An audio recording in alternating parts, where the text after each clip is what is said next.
swings and misses. A ball and 2 strikes. And that's Andy Pettitte's favorite pitch to a right-handed hitter. He starts the ball on the inside part of the plate and it breaks off the plate inside.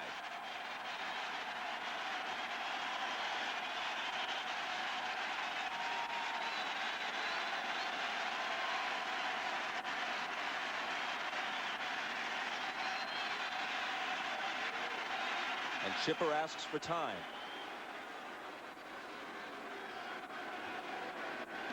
Gerald Williams blooped a single. Brett Boone banged a double off the wall and right. Second and third, nobody out.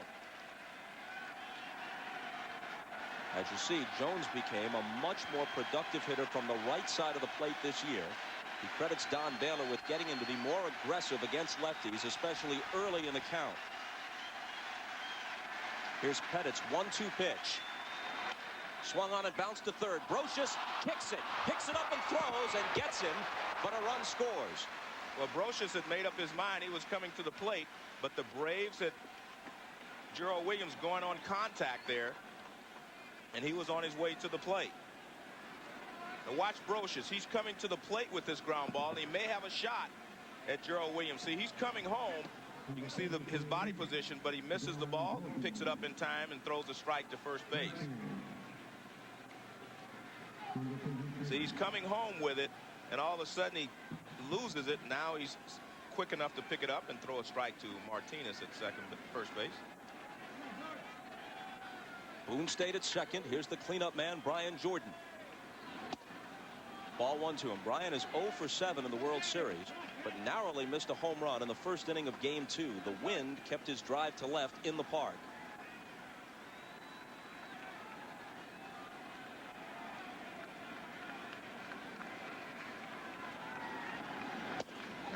Two and 0. Andrew Jones on deck.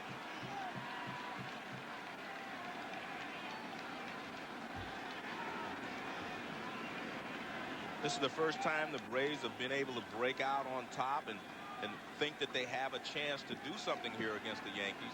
Offensively, that is. A hitter's pitch. And taken high and away, 3-0. And they put a little pressure on the Yankees. They forced Brocious to have to decide whether to go to first base or come home with that ball, and he didn't field it cleanly. So a lot of things change the way a team can play if you can put a little more pressure on them and be a little more aggressive yourself. Taken for strike 1.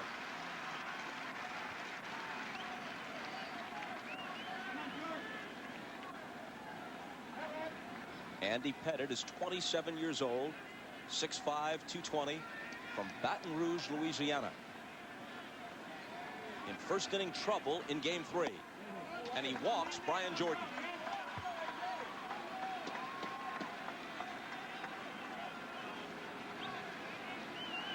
Now here comes Andrew Jones, one Atlanta Brave who for sure is happy to see Yankee Stadium. As a 19-year-old, he homered in each of his first 2 World Series at-bats in Game 1 in 1996. Andy Pettitte, as you see, was the victim on the first one.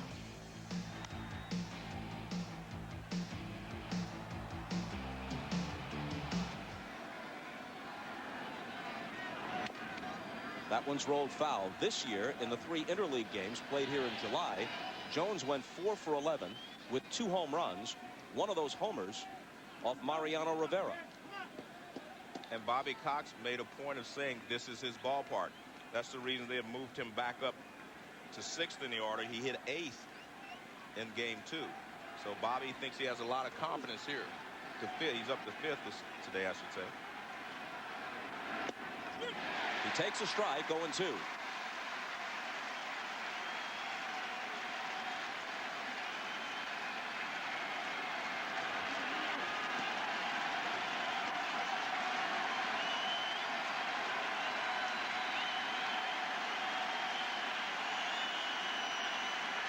Two on, 1 out, a run already home, and Pettitte's 0-2 pitch to Andrew Jones. Just off the inside corner.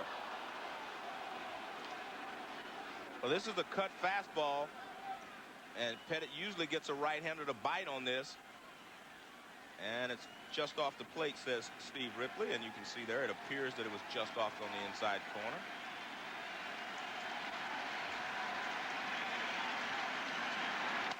Jones nubs one out toward the mound. Pettitte's got it. The runners move up, and there's the second out.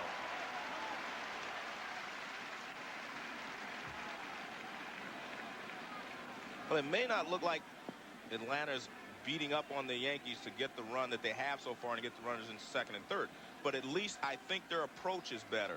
I mean, they're not trying to pull off. They're not swinging too hard. They're not going for the fences, and they're hitting balls to the opposite side.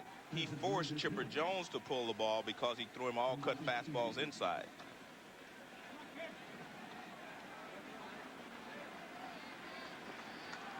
So here's the DH, Jose Hernandez, the former Cub.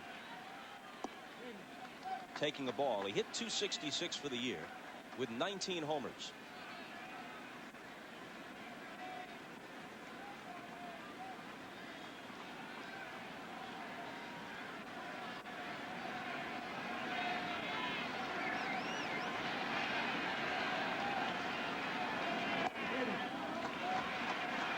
Two 2-0. Eddie Perez, the catcher, waits on deck.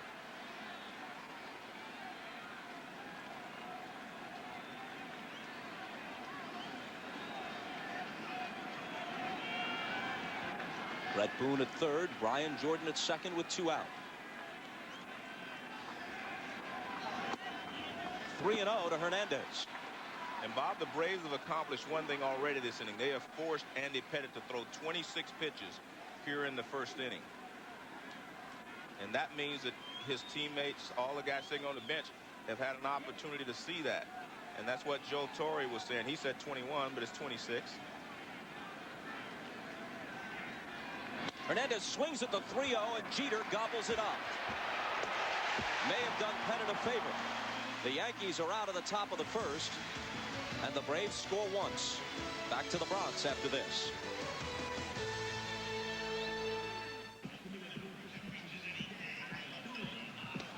Back at Yankee Stadium, and note the contrast concerning the first 2 hitters. Through the first 2 games, the number 1 and 2 spots in the Yankee order are 6 for 17, plus 2 walks, and an important sacrifice in Game 1 by Chuck Knobloch. Now tonight, Williams singled and Boone doubled to reverse the trend for the Braves. Well, Bob, do we really know how healthy Tom Glavine is a question that I would ask. He's been ill. He's lost a few pounds. He's gained some of them back. I don't think we'll know if he's okay till about the 3rd inning, because it just may take a while.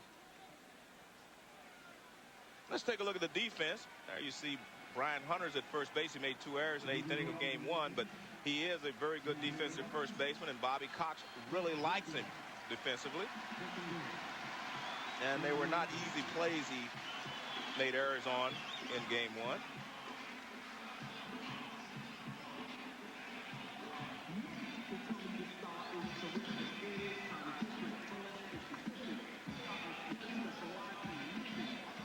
This may remind some of the 1991 World Series. Chuck Knobloch against Tom Glavine. Then it was Twins and Braves.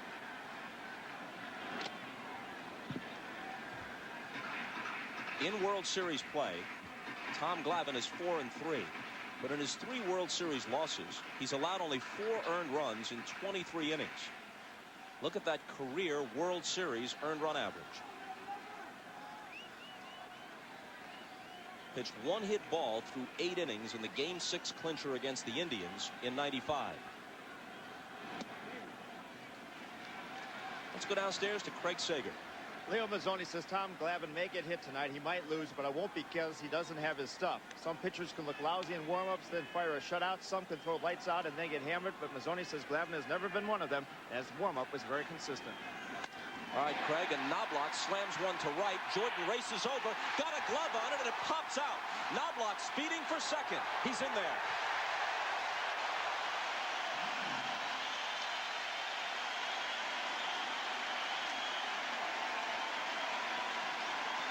Well, the one thing, when you're down 2-0 and you get a chance to make the play, you're going to have to make it. I don't know exactly how they're going to score this, but Jordan reaches out. It looked like he may have lost the ball or something because he slowed up before he got there. See, right there's a bank of lights here, and you see that he may have lost it right there at the last second. They're scoring it as an error, but you see he gets there, but it did appear that he slowed up and maybe looked away from the ball. So he could have been looking into the bank of lights. Yeah, those lights right there, that's where it was, right center field. A two-base error. And Glavine, staked to a 1-0 lead, finds the leadoff man in scoring position. Here's Jeter. 4 for 9 in the series. He skies one to right. Jordan for the catch. Knobloch tags. He'll test him. Jordan's throw. Not nearly in time. And that's big league baseball right there by Derek Jeter. Taking the ball the other way. Moving Chuck Knobloch up to third with less than 2 outs. And Jordan camps under this one. He wants to make a strong throw, but it's a little bit offline, and Knobloch runs very well, and the ball was pretty deep. You can see it's a little bit offline.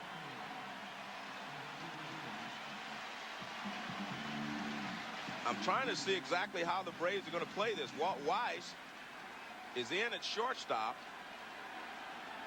They're in on the left side and back on the right. Boone is deep at second, and Brian Jordan deep at first base. So they figure they've got a chance for a play at the plate or to hold Knobloch if he trickles one to the left side on a bad swing. But they're back if he pulls it. And he pops it over their heads into shallow left to tie the game.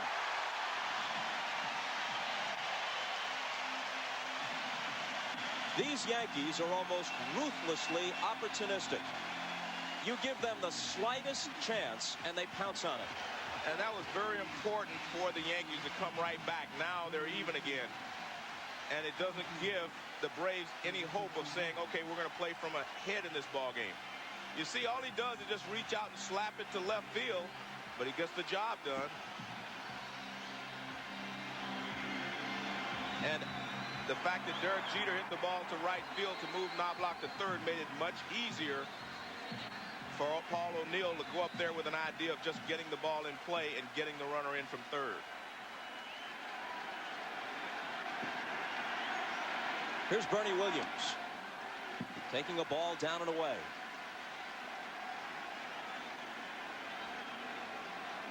It's not really apt to call these Yankees the Bronx Bombers. No. Tino Martinez led them in homers for the second consecutive year with 28. This in a season where 45 big leaguers hit more than 30. Line drive caught by Hunter, and he steps on the bag to double O'Neill off. So it's 1-1 after 1. NBC's coverage of the 1999 World Series is brought to you by Chevrolet. Chevy will be there. By Brewery Fresh Budweiser, official beer of Major League Baseball. This Bud's for you. And by E-Trade, the #1 place to invest online. Over 165 feet long, the Bud 1 airship flies high over the biggest sporting events in the world. Budweiser, the official beer of Major League Baseball and the World Series. Bottom of the Atlanta order in the top of the second: Eddie Perez, Brian Hunter, and Walt Weiss.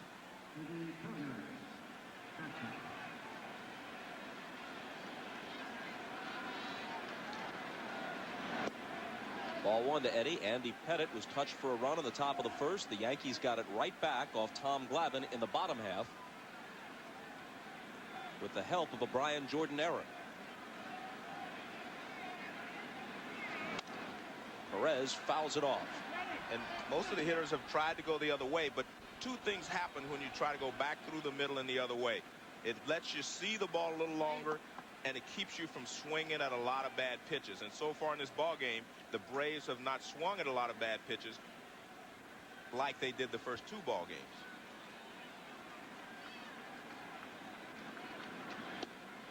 Threw it by him, a ball and 2 strikes. Perez, the National League Championship Series MVP, going 10 for 20 with 2 homers against the Mets.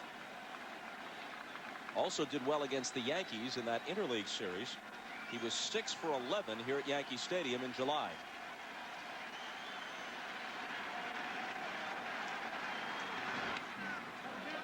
Still 1-2.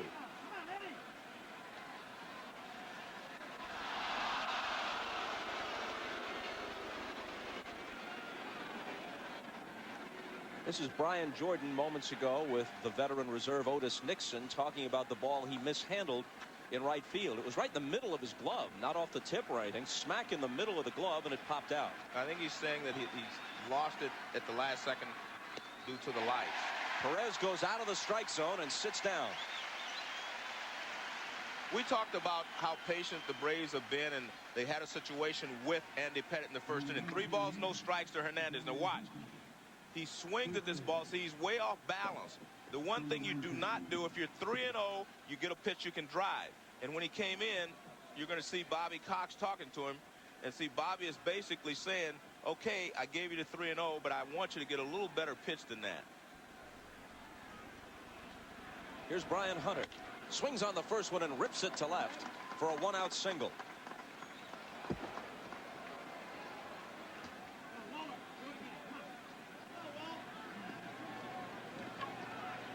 The Braves need some production out of their first baseman. And he's a much better hitter than he has showed us, you know, in his at-bats. And maybe that's because he has not been getting enough starts. He's actually been coming in for defense or maybe pinch hitting. And those things are very difficult to do. Combined in this postseason, Ryan Klesko and Brian Hunter are now 7 for 42. They miss the big cat, Andres Galarraga. And no doubt about that. I mean, he's a guy that produces big runs for you with one swing of the bat.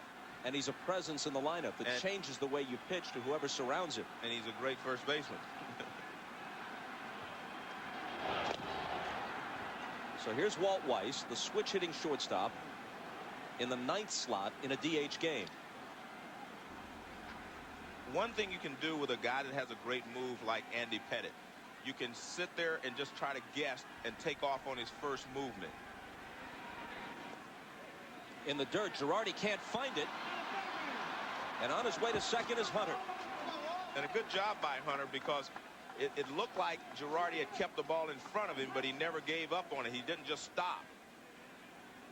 And watch, it's a breaking ball, and it goes right into the dirt. Now watch Girardi. See, it appears that he's kept the ball in front of him. Actually, it hits the foot of Walt Weiss and bounces away, and the alert Brian Hunter goes down to second base.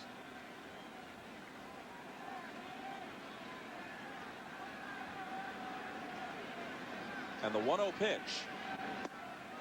Taken down and away. Weiss is from nearby the Bronx. Grew up in Suffern, New York, about 30 miles north of Yankee Stadium. His dad ran a magazine stand at Grand Central Station. So he's a Brave who feels pretty much at home coming to New York. The 2-0 pitch. Misses again, 3-0. See, that's what the Braves are doing. They're not swinging at that ball that starts in the strike zone and moves out. And the reason is because they're staying on the ball a little bit longer, because they're not trying to pull everything. So they've done a good job so far. And don't be surprised if he doesn't let Weiss swing 3-0. He takes a strike. And I'm sure Pettitte, the fact that they swung 3-0 in the first inning tells Pettitte that if he gets behind a lot of hitters, they're going to attack. They're going to be aggressive. And he's not going to be able to just lay the 2-0 or 3-0 pitch into the strike zone.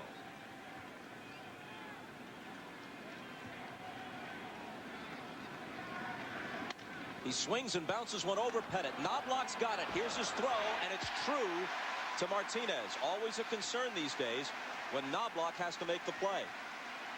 And again, you see Walt Weiss trying to go back through the middle, and he hits a chopper over the mound. And Knobloch has been okay when he doesn't have time to think. He just grabs it and throws to first base. And very accurate throw there. But again, it's up the middle, in which is the right way approach to take against a guy like Pettitte. So Hunter's at third with 2 out. Gerald Williams trying to pick him up. Ball 1 with his first inning single. Williams is now 8 for 16 lifetime against Andy Pettitte.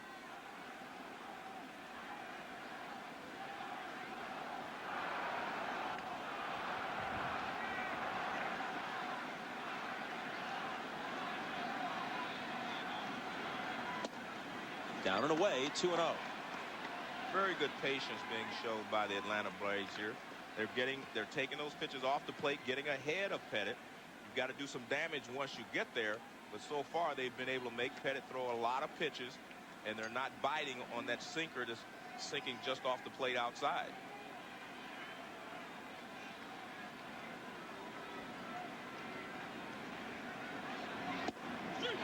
That one's in there at the knees. And that's good patience there as well. You get a guy 2-0 and he makes a pitcher's pitch, you go ahead and take it. That pitch just nips the outside corner, and you shouldn't swing at that pitch when you have the account in your favor. Andy Pettitte has been behind in the count to a lot of hitters early in this game. Here's his 2-1 pitch. Bounce back to him. And he's out of the second. Well, he got him to bite.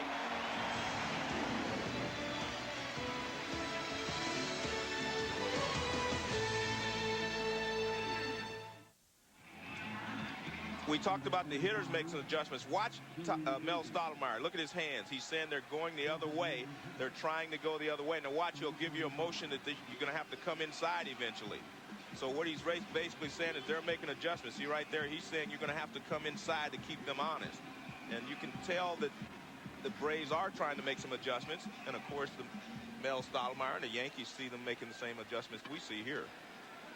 So we'll see if Pettitte changes and starts coming inside a little more often. Chili Davis's first at bat of this World Series slices one down the right field line and foul. Chili was a Twin in 1991 when they faced Atlanta in the World Series. He hit 2 home runs in that series, one of them off Tom Glavine. If this is Atlanta's last stand, trying to establish themselves as the team of the decade, it's appropriate that they give the ball tonight to Glavine and tomorrow to Smoltz, because they're the only 2 players who have been with the team all the way through this run of excellence. They're the only 2 who go back to the 1991 pennant. And a lot of times, like hitters, pitchers feed off of each other. Broken bat roller. Weiss runs it over to Hunter to get Davis.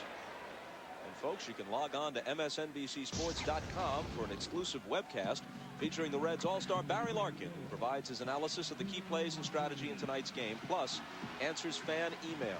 You can also check out real-time in-game stats complete with a box score. MSNBCSports.com, the official website of NBC Sports. We mentioned in the last inning that Tino Martinez was again the Yankees' leading home run hitter with 28, same number that led the club last year. That is a very modest figure considering the offensive explosion all around baseball. This is not a team that bludgeons you. This is a team that's almost numbingly effective with little things, as we've seen in the first 2 games of this World Series. Bob, I don't think we can overstate how smart they are as players and how smart they are as hitters. We saw them get behind in the count to Millwood. He'd make curveballs away. Wherever they threw it, they would go the other way with the pitches. This ball's hit well to center. Andruw Jones going back to the track to take it in his stride. Mr. Nonchalance. Well, he always seems to get there in time and make the play, but you're always worried because he doesn't. Look at this. I mean, he is so relaxed. Well, if you're good, you're good.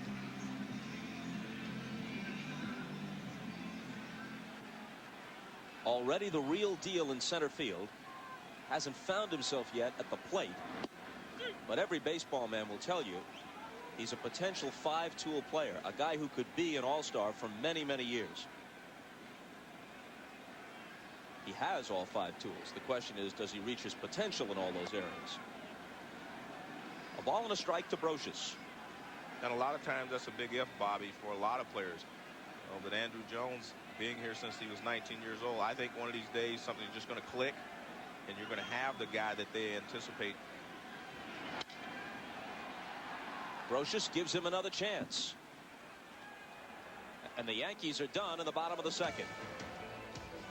Glavine sets them down in order. Back to the Bronx after this.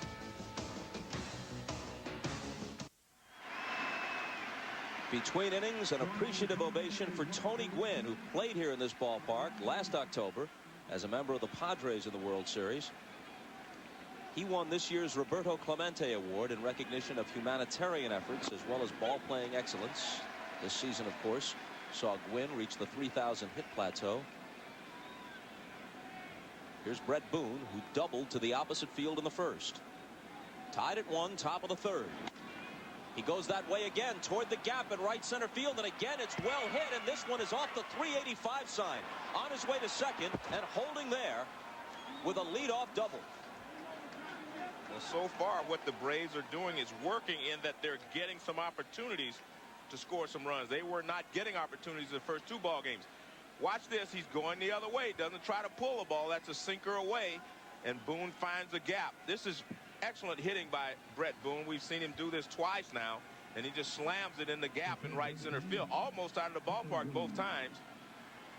Hits the wall there at the 385 mark. But a good job of adjusting here so far by the Braves. And starting this inning, Bob, Glavine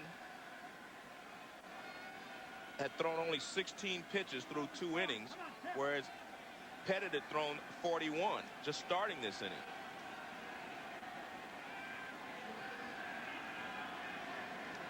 He faces Chipper Jones, whose ground out to third produced a run in the first. He takes a strike. Brett Boone has now doubled in his last 3 at-bats. He had a pinch hit double in the 9th in game 2. And going back to game 1, Bob, that's his 4th straight base hit. And look at that, 3 or 4 hits to right field. That tells you that the Braves are trying to make some adjustments against Andy Pettitte. But he is pitching Chipper Jones much differently than he is the other hitters. He's thrown 2 cut fastballs inside. He's trying to keep him from hitting the ball the other way in this situation. He's thrown a couple of cut fastballs in, which makes Chipper realize he's going to have to open up and get to the ball.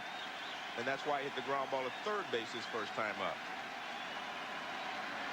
And the 0-2 pitch. There it is again. He pushes it up the middle. Jeter fields it behind the bag, and Boone moves to third. And he gets the job done. That was a cut fastball in again, but he just kind of pushed it up the middle, and that was very good description. Watch. He just pushes this ball off of him. He doesn't have a big swing. Watch the location. A cut fastball in, and he just draws his arms in and pushes the ball up the middle. And he's out at first base, but he gets the job done, moving Boone over to third with less than 2 outs. And they're going to play the infield in. Against Jordan, who walked in the first and is hitless in the series.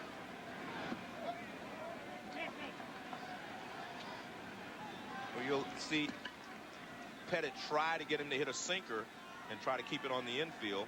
That one, of course, sunk too much, but he'll try to get him to hit a sinker or that cut fastball down and in. Just try to keep the ball on the infield.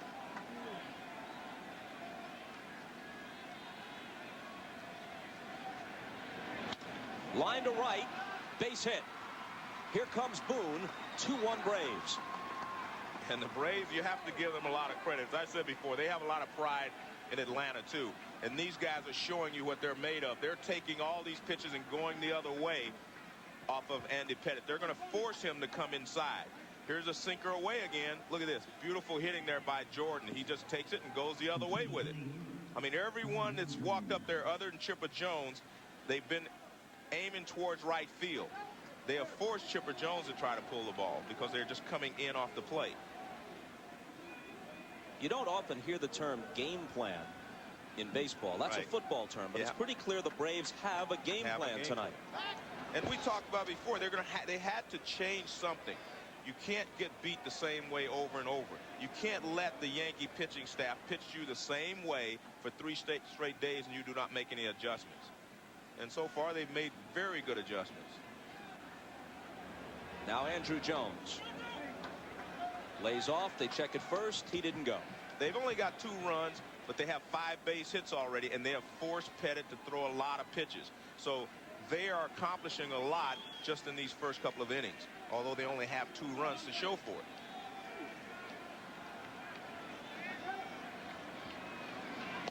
it. A ball and a strike.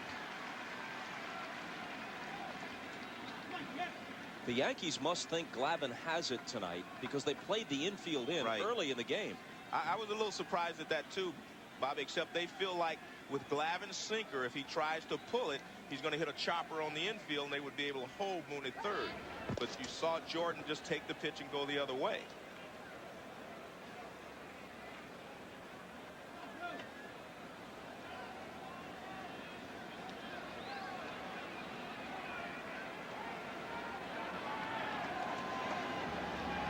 And the 1-1 pitch, first another throw, and Jordan's back.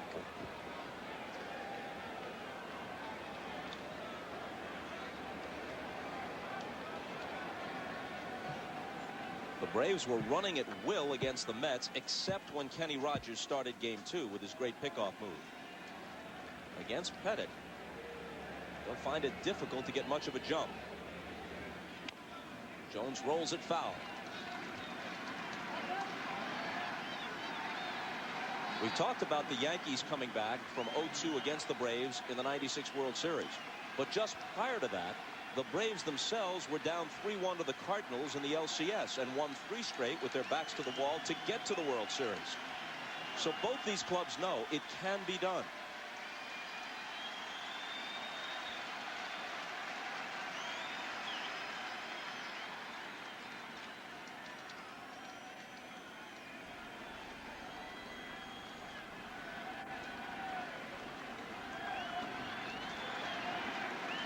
Jordan eyeing Pettitte. Pettitte comes home to Jones, who hits it in the air to shallow left. Chad Curtis coming on, won't get there. Jordan stops at second on the bloop single. Well, Andrew drops one in the shallow left field. And I want to make a point. Every hitter that the Braves have cannot take the ball the other way. Andrew Jones is not a guy that can take the ball the other way. But he gets a fastball up. He gets jammed with it. But he gets enough of it to get it over the infield. So cut fastball in. He gets jammed. Curtis is playing a little bit towards left center field, so the ball drops in the shallow left field for a base hit. And the Braves have runners at first and second now. And the Braves guys, they know this is the game. It's, you know, if they lose today, you know, you're not going to come back and beat the Yankees 4 in a row. So this is very, very important to them. Another chance for the DH Jose Hernandez. Swings on the first one and smacks it down the left field line. That'll be extra bases. Jordan comes home to score. Andrew Jones being waved home. He's right behind him, and he touches the plate on the double by Hernandez. It's 4-1 Atlanta. This is one of those situations that Mel Stottlemyre was talking to Andy Pettitte about on the bench. He said, you're going to have to come inside sometime to keep these guys honest. Everyone has been going the other way. He came inside, he jammed Andrew Jones, and he got a base hit. So he tries to throw that cut fastball in on Hernandez, and he just rips it down the line. See, that pitch is inside. He was trying to make adjustments to what the Braves have been doing. And Hernandez and Jones, two guys that, in my opinion, are not going to go the other way. They're not capable of changing their hitting style. But he came in on them, and he wasn't able to get them out. Eddie Perez fouls it off. So he comes in on Perez again. You see Andy Pettitte making adjustments to what the Braves did. So they forced him to change the style that he wanted to use starting this ball game. Jason Grimsley, added to the World Series roster when they dropped Hideki Arabu, gets ready. Pettitte works to Perez, who lines it to left. Curtis sprinting in, and he makes the catch.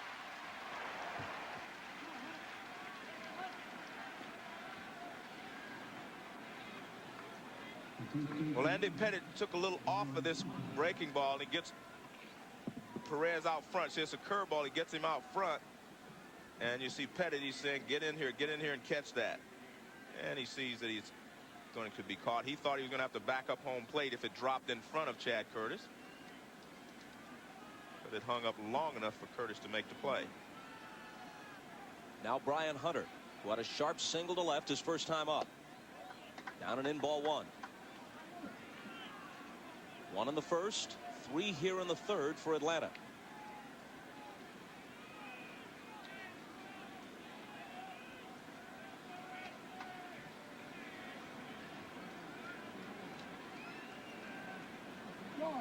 The runner breaks for third, and he's got it stolen without a play.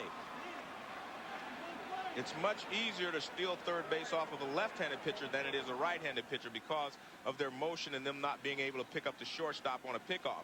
And they're usually more deliberate going to the plate because they have the high leg kick. And you can see no chance for Joe Girardi to throw to third base as Hernandez steals it.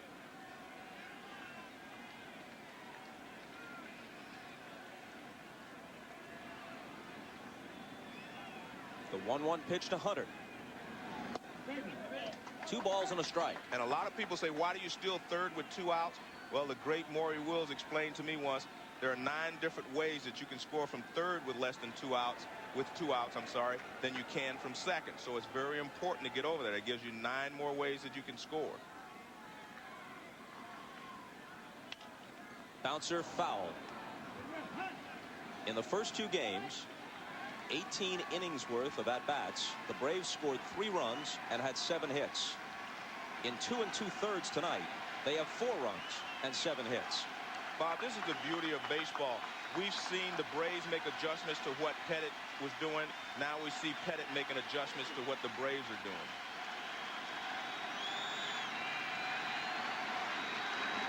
Off-speed breaking ball taken in the air to right, and O'Neill retreats to make the catch. Jose Hernandez 2-run double, the big blow in a 3-run inning, 4-1 Atlanta.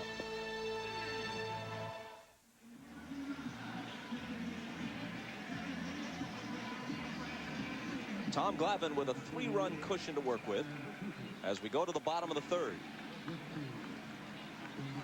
And Bob, make no mistake about it, this game's a long way from being over because the Yankees are capable of stringing an inning together as well. So you see the pitches, 16 pitches in the 2 innings. So so far he's on top of his game.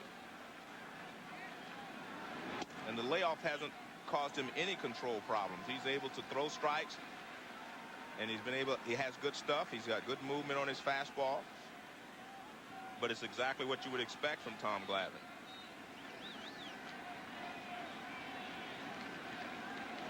His 1-0 pitch to Curtis is off the outside corner. Steve Ripley is a National League umpire. He and Glavine familiar with each other. It's often said when Glavine starts that the strike zone of the home plate umpire is a key to the game. How do you view the way Ripley's calling them? Well, I think he's being pretty fair with both. I think he's got a pretty consistent strike zone so far, and I don't think he's missed any pitches. He looks like he's making good calls. The players are not complaining. I think that's the key for me. You know, you may have one player complain here or there, but if you have a lot of players complaining, that will tell you that his strike zone is moving all over the place. And Curtis fouls it off. Glavine, when he's sharp, lives on the outside corner. If the plate umpire says, well, an inch off the corner is a strike, Glavine goes there until he gets it to be 2 inches or 3. And if he gets it out there, you're finished.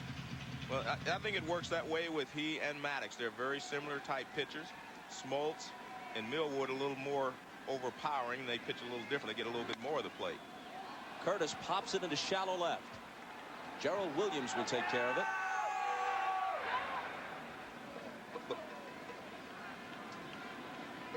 Well, Bob, right there we saw Glavine make an adjustment. 2 pitches away, and then he came in on Curtis and he wasn't able to handle it.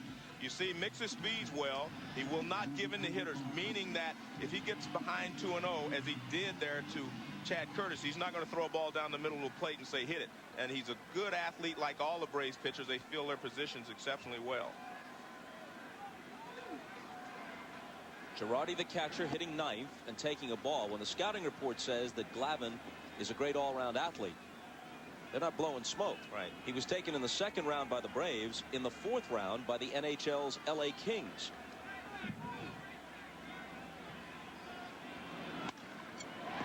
In the air to deep right, Brian Jordan going back, track, wall, leaps, and pulls it down. Well, that makes up for the error in the 1st. Well, he gave him one, and now he takes one away.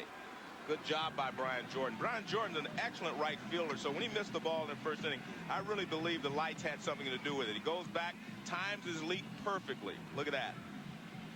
Falls into the wall, but he knows he's done his job.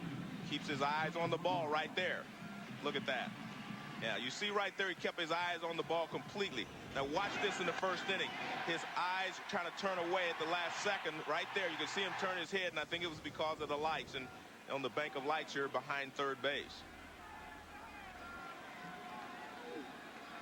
Here's Knobloch. It was Chuck's drive that Jordan dropped in the bottom of the first. Girardi straps the tools back on. 2 out, nobody on in the Yankee third.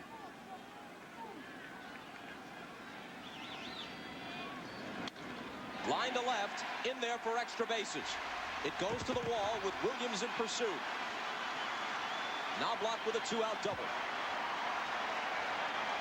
Well, he's hit the ball hard twice off of Glavine.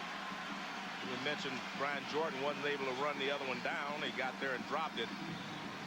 1 ball, no strike count. Glavine trying to get the outside part of the plate, and he gets most of the outside corner. Knobloch pulls it down the line for a base hit. Right into the corner. And the Yankees have a 2-out threat here.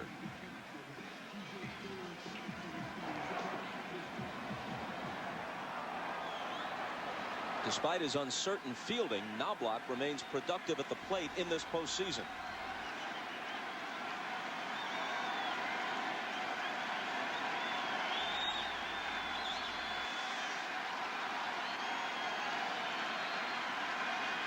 Glavine to Jeter.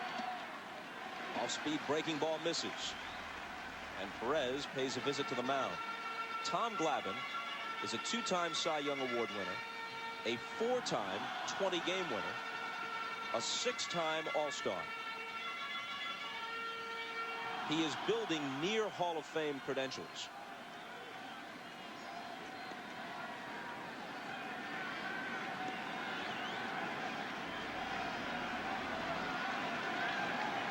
Andy Pettitte in a 4-1 hole, but Jeter could draw them one closer with a hit here. He cuts and misses.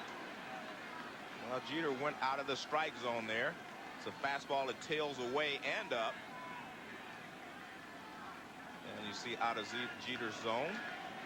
This will be up and off the plate. See it outside of the strike zone. 2-1. And that's what you're talking about. He went like 3 inches off the plate. Jeter bit. He went 4 inches off. He does not bite. Glavine beat the Yankees here 6-2 in July. He lost Game 3 of the '96 World Series in Atlanta to David Cone. 3 balls and a strike.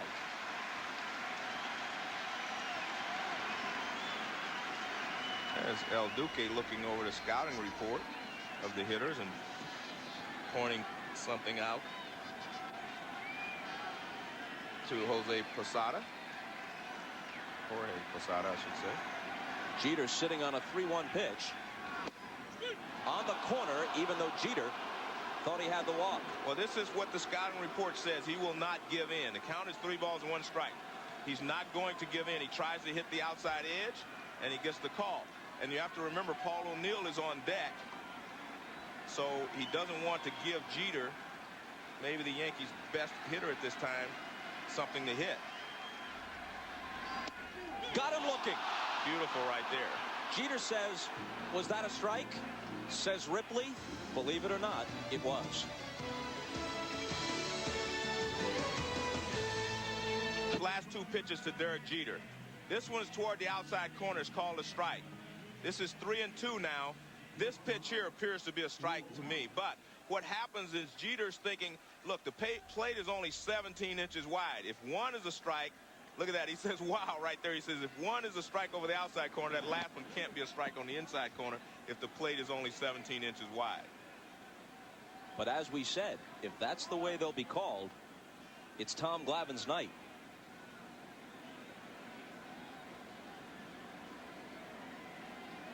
Jeter's still thinking about it as Pettitte brings the 1-0 home to Walt Weiss.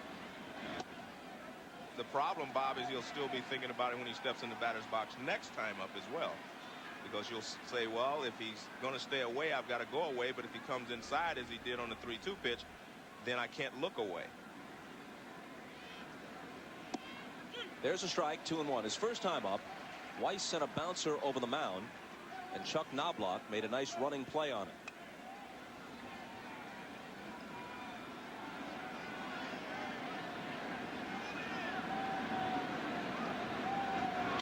A bouncer, Pettitte's got it. That takes care of Weiss. And now that the All-Century team has been selected, Major League Baseball and MasterCard want you, the fans, to name the starting lineup. Just log on to MajorLeagueBaseball.com, the official postseason site of Major League Baseball, to vote for your starters. The fan starting lineup will be announced tomorrow night during Game 4 of the World Series right here on NBC. Man, it was hard enough to select 30 players, and a lot of very worthy people had to be left off. How in the world do you whittle it down to a starting 9? Gerald Williams luffs a bunt, takes a ball. Gerald is singled and grounded out. We talked about the top of the Atlanta order. Tonight, they've gotten it done. Looks like he's taking until he gets a strike, which is very unlike Gerald Williams, a free swinger by reputation. But I think he set the tone, Bob, in the first inning by going the other way. Boone followed by going the other way. We've seen Jordan go the other way. He swings on the 2-0 pitch, lifts it to deep center. Williams back, way back, and it's off the top of the wall. Williams, make it Gerald Williams, not Bernie, who's chasing it down, heads for third as the ball bounced halfway back to the infield, and he's in with a triple. Gerald Williams sending it over the head of his buddy and former teammate Bernie Williams for a 1-out triple. Well, he got the count in his favor. He gets a pitch and he tries to hammer it, but he doesn't try to pull it. He goes straight away. Now this ball stays in the ballpark. Bernie thought it might go out. See, watch, he'll leap a little too quickly, and the ball's coming down behind him, and it hits the wall. And by the time they get it back in, Gerald Williams is at third base with a triple. The infield comes in, and Boone swings on the first one and grounds it over third for extra bases. Gerald Williams trots home. Boone with his 4th consecutive double, 3 in this game and 1 in the 9th inning of Game 2. 5-1 Braves. And I tell you what, you have to give Brett Boone a lot of credit. He went the other way with 2 fastballs tailing away. He's smart enough to know that Pettitte's not going to throw it out there again for him to slap it the other way. He waits for the ball inside. It looks like it's a curveball. It may be a cutter, but it's something inside. Look at that, inside, and he pulls it down the line for a base hit. The other pitches were out away from him, and he went the other way. This is the breaking ball in, and he pulls it inside the bag. Nothing Brocious could do, and he drives in another run, and he goes to second base with a double. So we have seen a good Braves attack tonight against Andy Pettitte.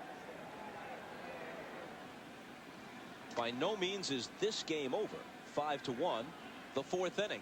But tomorrow night, John Smoltz against Roger Clemens. You might give Smoltz at this stage, considering the way they've each pitched of late, you might give him the edge in that matchup.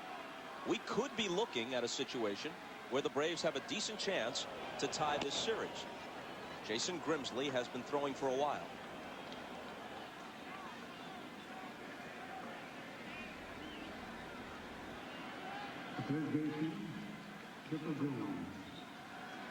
It doesn't get any easier for Pettitte now that Stottlemyre has completed his visit to the mound. Here's Chipper. He's grounded out twice. And in the last 10 ball games, I mean, the Yankees are 10-0 in their last 10 World Series ball games. Their starting pitching has been very, very good, and they've done the rest with their offense. I don't know if they'll know how to win coming if they have to go to the bullpen early. Yankee Stadium means something to Chipper Jones. As we mentioned earlier in the series, his dad idolized Mickey Mantle. Chipper felt the same. Met the Yankee great at age 20 when he was just coming up in baseball, and described himself as frozen, totally speechless. Mantle stuck out his hand, said, "I heard you're a good ball player, a switch hitter like me." Big smile on the Mick's face. Chipper was like Ralph Cramden. Ahamana, hamana, hamana, hamana.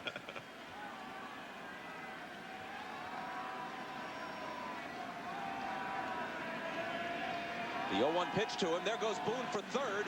Girardi's throw.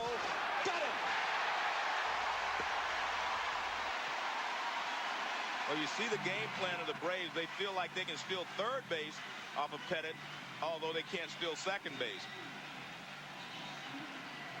Boone gets I think his lead was a little too short. Watch, he's going to be out by just a hair there at third base.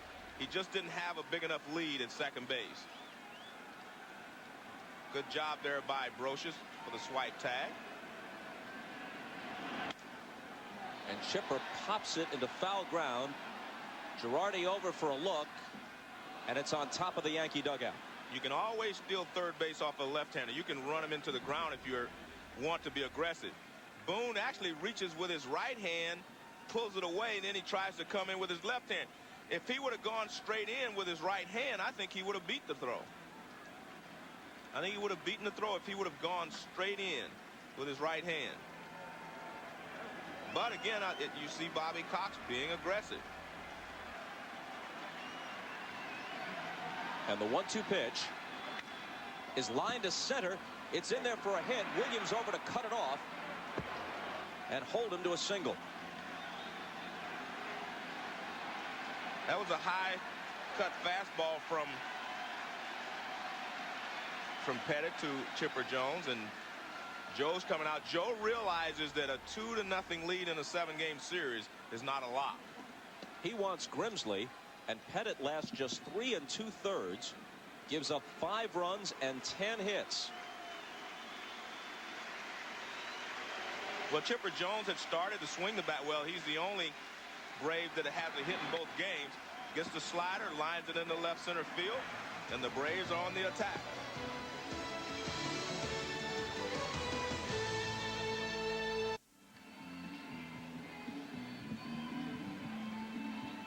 Grimsley in, and a very grim Andy Pettitte to the dugout. I think Andy Pettitte was the victim of the Braves making adjustments to what happened in the first 2 ball games, of how they were pitching them according to the scouting report, and the Braves have made some adjustments. I think they would have hit Cone a little better if he was pitching tonight, or even Hernandez if he would have been the 3rd game pitcher rather than the 1st and 2nd. Ball 1 to Brian Jordan. And this is what the Braves have wanted to do. They want to get into the pen early. They want to, see the Yankees' second line pitching.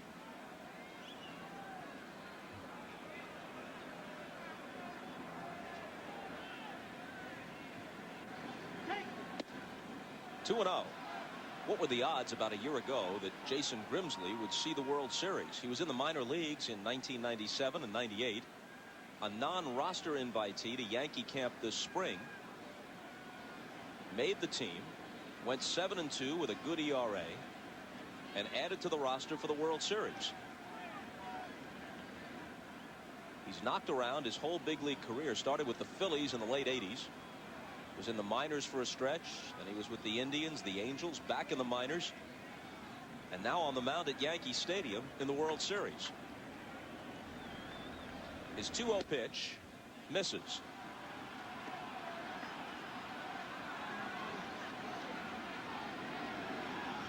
Well, Boone was thrown out trying to steal third, Bob, but I think it was a good play. I really do. I think the Braves being aggressive tonight, showing that they're not going to just sit around and fold up their tent. Just put some pressure on the Yankees. See how they play with pressure on them. This is super slow motion. Now, I thought if he put his right hand forward, he would have been safer. You see, brings his left hand in. The swipe tag there by Brocious appears that it may have missed him, but I think the umpire made the proper call because it appeared that Brocious made a good, solid tag. Chipper Jones breaks, and Girardi doesn't have to throw. It's ball 4. Let's take a look at the hits against Pettitte this inning. Gerald Williams worked the 2-0 count, got a sinker away, and drove it over the head of Bernie Williams in center field. Then Boone gets a breaking ball, and he pulls it down the line after hitting 2 fastballs the other way. Chipper Jones high cut fastball, and he finds the gap in left center field. So the Braves have just made some adjustments tonight, and Andy Pettitte wasn't able to keep them from swinging the bats as well as they have. I mean, they have been swinging the bats very well tonight. And we talked about that. Even though they only had 2 runs in the 2nd and 3rd inning, they were putting pressure on the Yankees. They were doing things. They were getting opportunities to score runs. And you see right there, they're going over the scouting report on Grimsley right now, Boone and Don Baylor. They're talking about how he pitches, what he throws on 2-1 pitches, what he throws the count 3-1 to right-handers. They have a right-handed scouting report and one for left-handed hitters. High technology. Andrew Jones hits a little bloop back of second, and Knobloch takes it. So the Braves settle for 1 and build their lead to 5-1 after 3.5. NBC's coverage of the 1999 World Series is brought to you by Chevrolet Trucks, the most dependable, longest-lasting trucks on the road. By Fidelity Investments, we help you invest responsibly. By 1010-220, dial it and talk up to 20 minutes for only 99 cents. And by Gatorade Thirst Quencher, helping you play longer and stronger when it counts the most. Gatorade, is it in you? Welcome back to Yankee Stadium. I'm Jim Gray. Well, it had been a very quiet Yankee dugout, but this half inning there was a lot more chatter, a lot more enthusiasm. Guys saying this is the inning to do it. Let's chip away. There's an awful lot of baseball left. Be patient, guys, one at a time. Over to Craig Sager with the Braves. So far, things going the way the Braves had planned. As Joe mentioned, their scouting report was excellent. Bobby Wine, along with Don Baylor and Bobby Cox, said Pettitte likes to pitch away with nobody on base. Go away. Pitch, hit the opposite field, but with men on base, look for the cutter in and pull it. Bob?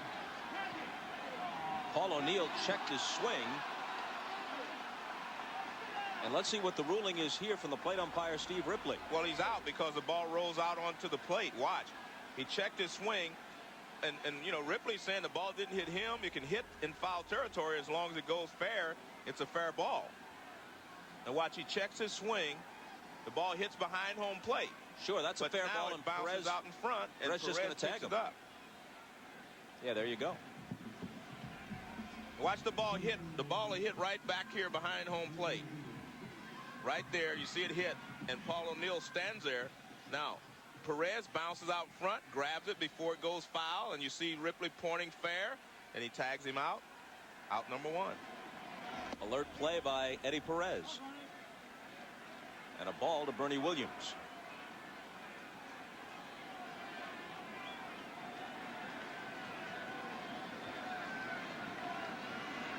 The intense O'Neill displeased, but he has no case. It was the right call.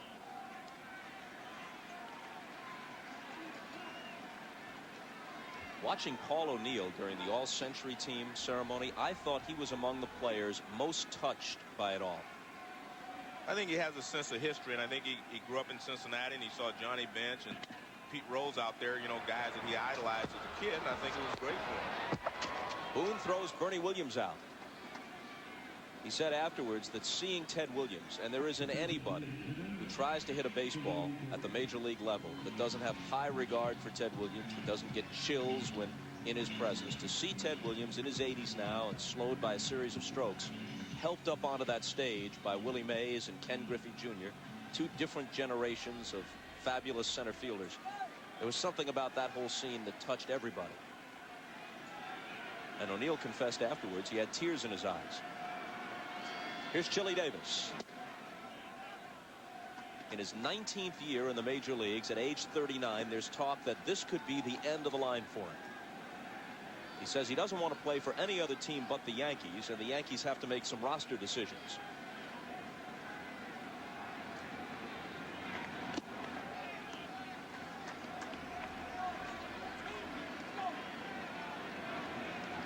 '91, then 1998. Here he is again. 1999 World Series. I guarantee he appreciated 1998 a lot more than the first one. Just because I think as the older you get, you realize I may not have another opportunity, and you take the time to smell the roses, as they say. The first time you go to a World Series, you say, well, I'll be back next year anyway. You forget how difficult it is to get to the World Series. Is that how it was for you? Very, very much so. The first one, I just thought I was supposed to be there every year, you know. And then after that, you realize it's tough to get back. Well, now, wait a minute. You'd started with the Astros. You Right. couldn't have gotten the idea. That was an entire... Yeah, but the first year in Cincinnati, we won. The next year, we win the division again. I mean, you say, hey, it's easy. Well, it is easy. You bench Rose, Perez, Foster, you know, Sparky Anderson, all those guys. It's easy that way. And Derek Jeter's, you know, it's like his first 4 years. This is his third time being in the World Series. He thinks it's easy. Fly ball to shallow right. Jordan comes in to take it. And when you run down the lineup with a big red machine, don't leave out a back-to-back MVP and a Hall of Famer named Joe Morgan.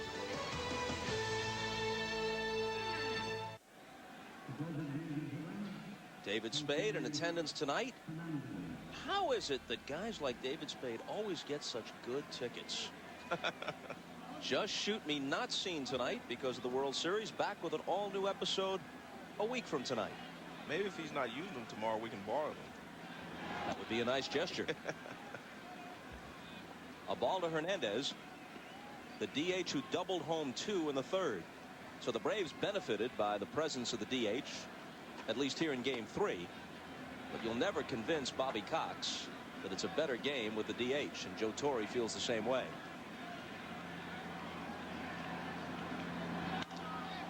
A fly ball to right. Ball carrying well out there in that direction tonight. O'Neill goes to the track to take it.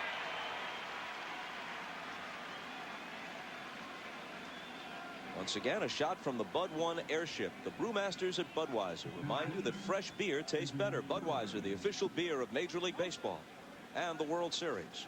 Bob, another reason Bobby Cox doesn't like the DH is he feels that he gets hurt because his pitchers, Glavine, Smoltz, and Maddox, are better hitters than the other team can put out there. It's just a more textured game without the DH. The National League game is chess. The American League game is checkers. Or long ball.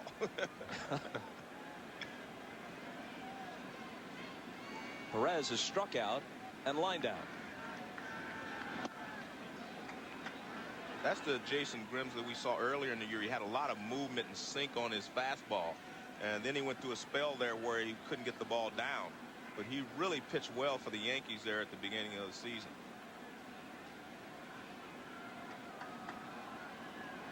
Grimsley out of that compact motion, and Perez fouls it back. Grimsley, like so many pitchers who work primarily out of the bullpen, pitches from the stretch even with nobody on base.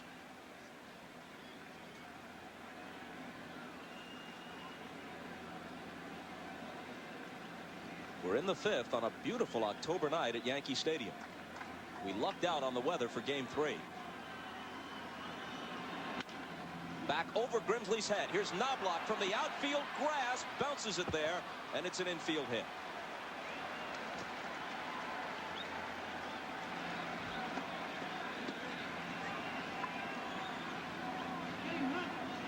This ball is hit right back through the middle. Knobloch does a good job to get to it, but he can't get anything on the throw.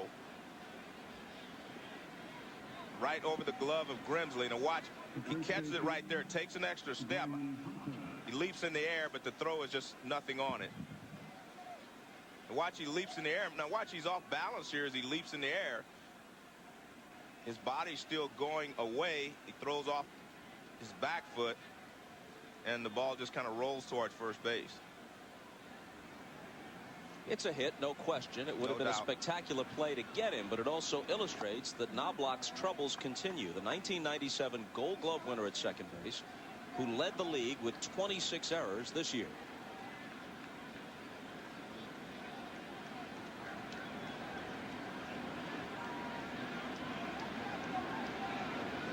Hunter is singled and flied to deep right. A slow roller toward Brocious. He goes to second for one. Knobloch's relay not in time. Although his throw was there. The ball wasn't hit hard enough to turn a double play, but at least they get the lead runner. And watch this, a chopper. Brocious has to come get it. Brocious does a great job of getting the ball at second base. Knobloch takes the low throw, gets rid of it, goes over the sliding Perez, but the throw to first base not in time. Brocious comes to get it. You have to go get it if the ball's not hit hard. Knobloch fires it over and avoids the sliding Perez, but not in time at first base. Here's Weiss switching around to the left side. He's grounded out twice. Ball 1 to him. The one thing you have to be careful of if you are the Braves, you have a 5-1 lead. Glavine's pitching well, but you do not know how long he's going to stay in this ball game. the point is, I think you need to try to scratch out a few more runs to be safe here, because after all, you are in Yankee Stadium. The Yankees are capable of coming from behind late in the ball game, and you just do not know how long Glavine's going to be able to go because of his illness.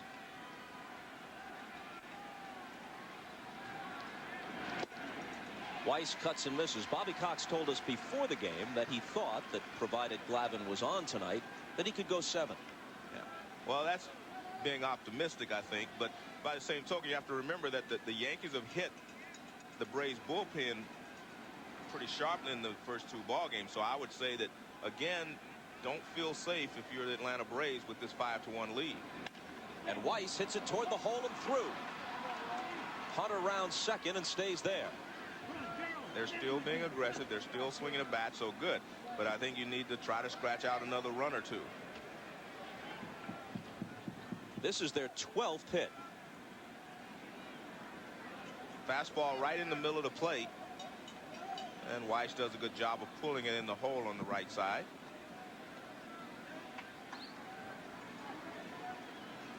Bringing up the suddenly resurgent Gerald Williams, who has singled and tripled in 3 at-bats. And all of it started with his patience, Bob, in the first inning. He was very patient against Pettitte, got a single to right field. He was very patient his next time up. Well, his 3rd time up, and he hit the ball off the center field wall. We're only in the 5th, and everyone in the Atlanta lineup has hit safely tonight. Ball 1. Quite a contrast. We had 6 guys looking for their first base hit. Going into tonight's ball game, we had Gerald Williams, Brian Jordan, Andrew Jones, all of them looking for their first hit. Hernandez, Perez, and Hunter.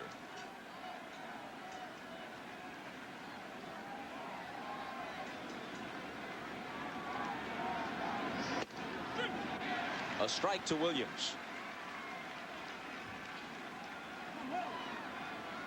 When we talked to Bobby Cox today, I said, Bobby, tonight is do or die, isn't it? And he says, not do or die, but we have to do something. And they have done something. They've come out and put 5 runs on the board. Hunter at second, Weiss at first. And with 2 out, the 1-1 pitch. A called strike 2. In a DH game, Joe Torre is looking for Jason Grimsley to give him some innings here. On the other hand, this is still a manageable deficit. A base hit here, it starts to get out of hand. Bob, always remember, if you're within 1 swing, meaning a grand slam can tie the ball game, you're always in the ball game.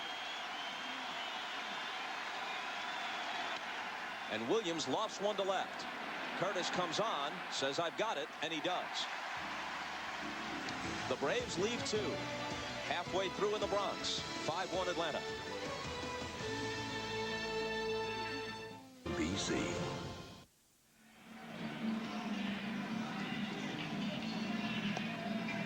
The Yankees will send up Tino Martinez, Scott Brocious, and Chad Curtis in their half of the 5th against Tom Glavine, who's looked very sharp so far. The Yankees got an unearned run in their half of the 1st, and that's it.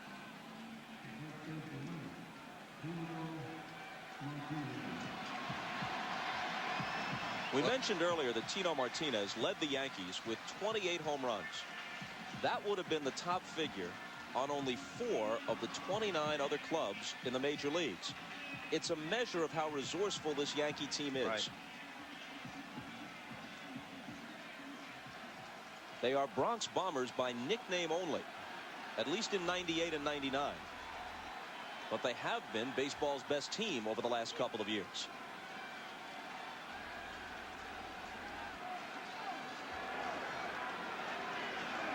Looking for their 3rd world title in a 4-year span and their 25th world championship since the 1920s. Brett Boone throws Martinez out. And in just under 3 weeks, NBC is proud to bring you the inaugural NASCAR Pennzoil 400. As the season nears its conclusion, Dale Jarrett holds on to the lead in the race for the Drivers' Championship. Like Jarrett, his closest pursuers, Bobby Labonte and Mark Martin, are looking to win their first NASCAR points titles too. Tune in Sunday, November 14th, as all the NASCAR heroes, including Jeff Gordon and Dale Earnhardt, Take it to the Miami Homestead Speedway for the first ever NASCAR Pennzoil 400, only on NBC. I'm sure Bobby Cox will be watching that. He's a big NASCAR fan. Huge.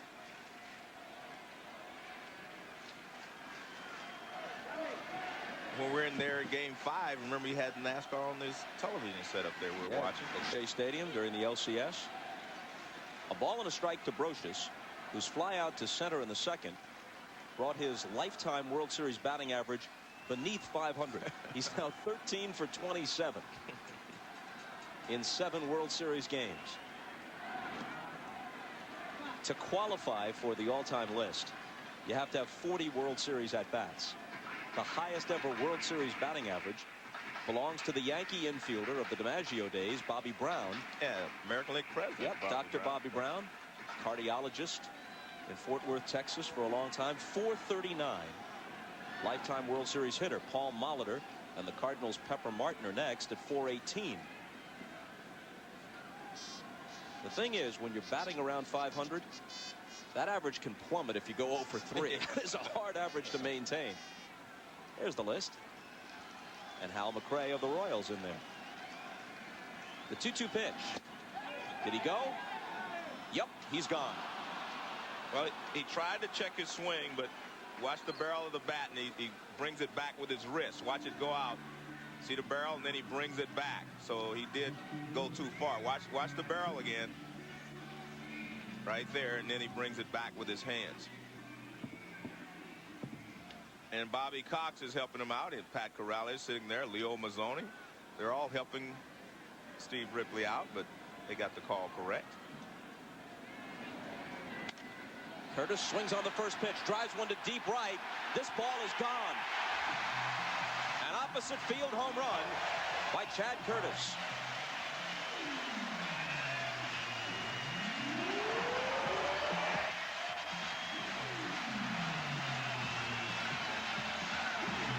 The ball is just zooming out of here to right and right center. Exactly. This pitch is up, though. This is not what Tom Glavine was trying to do. And he gets this ball up.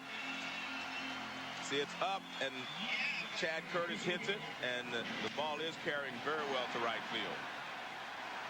And that one doesn't come back.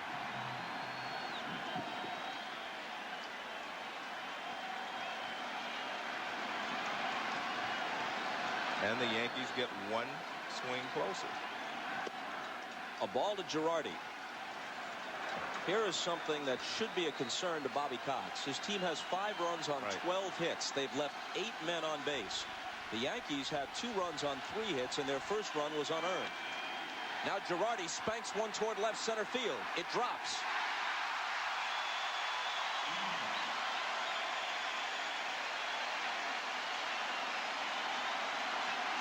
If you're Bobby Cox, my concern is really not what the Yankees are doing right now. My concern is, how does Tom Glavine feel?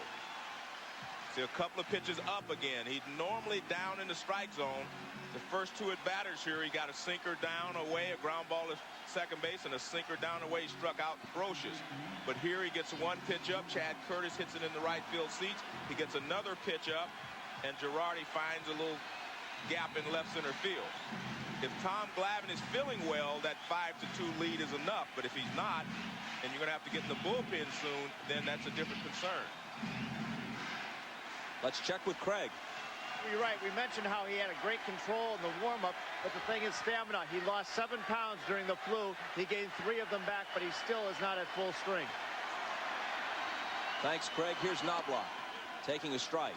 And that 7 innings that Bobby Cox is looking for, I mean, that's optimistic. You know, to think that a guy coming off of the flu can give you that many. And Glavine has done a good job tonight to keep his pitch count down.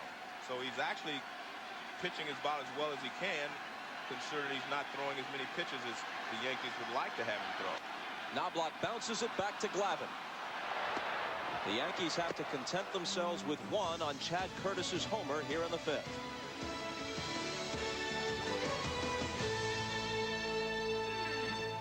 What would you... 5-2 Atlanta, and the question is that enough? Brett Boone has helped them to get that lead, and here's Brett Boone in the first inning. He goes the other way on a fastball away. Then his second time up, ball's out here again. He goes that way again. And he gets another base hit. Ball really traveling well to right field. Now, the next time up, you know he's not going to get a fastball away. He gets a curveball in, so he pulls it. Good hitting there by Boone. Good smart hitting. He knew exactly what Pettitte was going to do to him. And one of the reasons the ball is carrying so well to right field, Bobby, is when I was here early in the year, I asked him, how do we know what the wind's doing? Because a lot of the flags blow in different directions. They say if it's blowing toward that speaker in center field, that means the ball's really going to carry well to right field. And that's what it's doing tonight. Inside 2-0. You saw that graphic a moment ago. If anyone sitting at home said, oh, I knew that already, that Frank Isbell of the 1906 Chicago White Sox holds the World Series record with 4 doubles, I have only one thing to say. You're lying. The 2-0 in there. Let's check with Craig Sager. Well, Bobby Cox is looking for 7 innings for Tom Glavine. He asked him how he felt moments ago, and Glavine said he thought he could go into the 8th inning. Cox said, well, just let me know, because I'll have Remlinger warming up. We'll stay with left-handers. It's a good idea to stay with the left-handers. Fouled off, especially on a night like this, to get some of the left-handed bats coming off the bench against righty pitching with the short porch to begin with, and the way the ball's carrying, not a good idea. And we've always said that we feel that left-handed pitching is a little more stable against the Yankees than right-handed pitching is.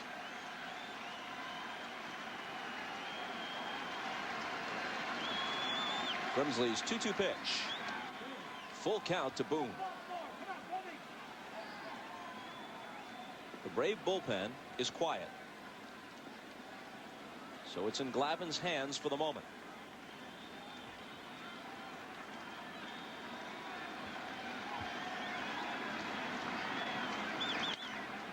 Boone lifts this one into shallow center field, and they'll retire him for the first time tonight as Bernie Williams takes it.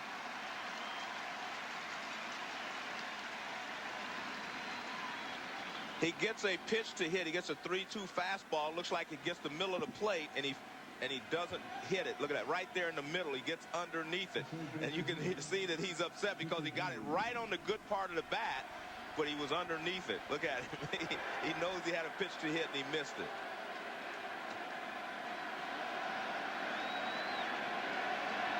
Now Chipper from the left side against Grimsley.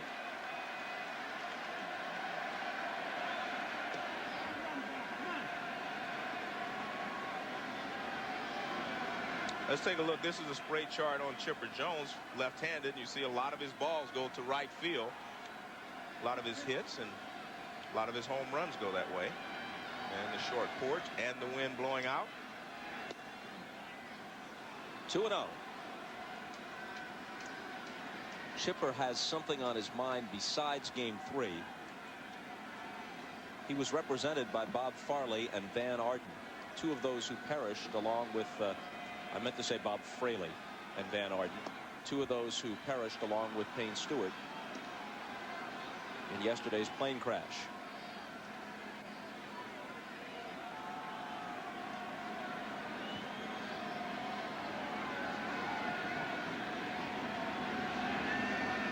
The 3-0 pitch to Chipper is taken for a strike.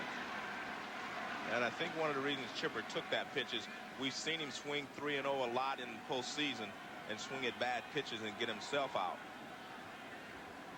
And he wants to be just a little more patient in this at bat. And he draws a walk. Well, if you're the Yankees and Chipper Jones is up, you do not want to give in to him right away. You try to throw him a little slider inside, sinker away, another sinker away, then you throw him a sinker over the outside part of the plate. And then you come back off the plate inside. If he wants to swing, you let him swing. But again, with the wind blowing out and the short porch in right field, doesn't add up to try to challenge him in that situation. Especially when you have 3 right-handers in a row coming up after him. Jordan lifts this one down the left field line. Curtis over into foul ground. No play. And he gives it back to one of the fans who still can't handle it. Bad hands. Bad hands. That's now he says, hey, I got to hand it to you because you have such bad hands. I got to make sure that you have this souvenir.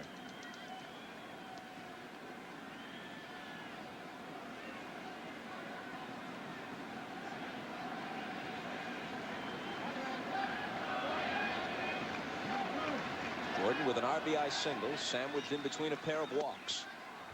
Takes low and outside, 1-1.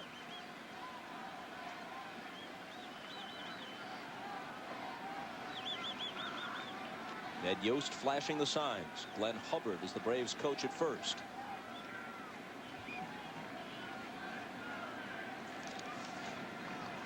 Chipper Jones with his lead. Andrew Jones on deck. And the 1-1 to Jordan.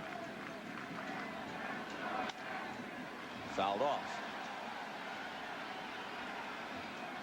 Out of the stretch. Jason Grimsley's move is so compact. I don't know of anyone who has a smaller motion when there are runners on base than Grimsley does. Just kind of steps and throws. Nothing elaborate about it at all.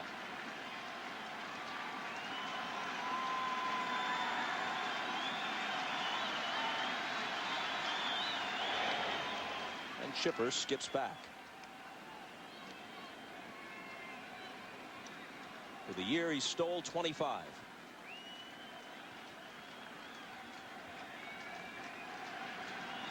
With Pettitte gone, the Braves might think about running. Not going. Rolled foul.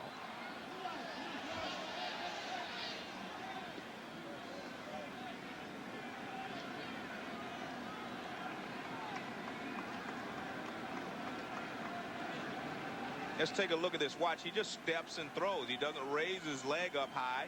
Just steps and throws to the plate. It's tough to get a good jump off of a pitcher that doesn't lift his leg and give you a little time to run from first base.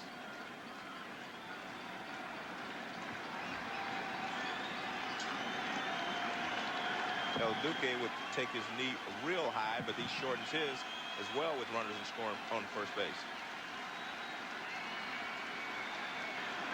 1-2 pitch hit hard to short. Could be two. Jeter steps on the bag and fires it to Martinez to close the Braves out in the 6th.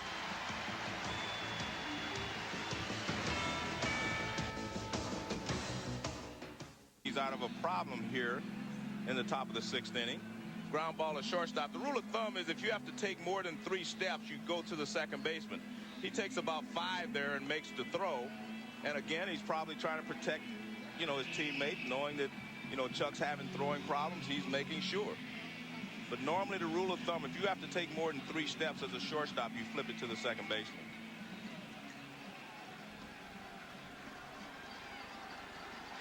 And as Jeter leads off in the bottom of the 6th, here's what Jason Grimsley has given Joe Torre since he came on in the 4th.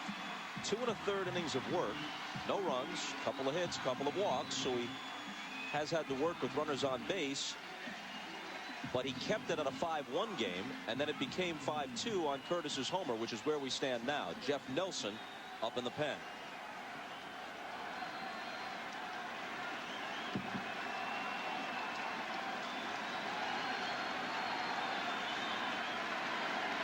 Jeter, O'Neill, and Williams against Glavine. Ball 1.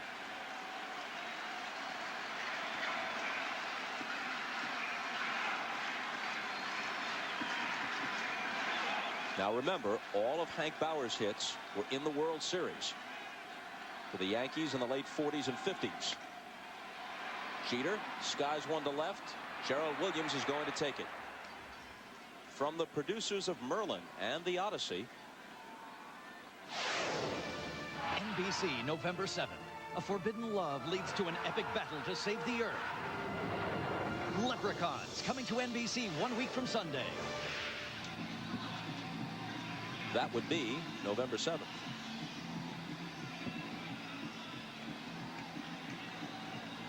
Here's Paul O'Neill with 1 out and nobody on. We were talking about O'Neill's affinity for baseball history. One of his prized possessions, as he fouls the first one off, is a picture of himself at the old Crosley Field in Cincinnati at age 6 in the right field seats striking a left-handed batting pose as Roberto Clemente patrols the outfield in the foreground.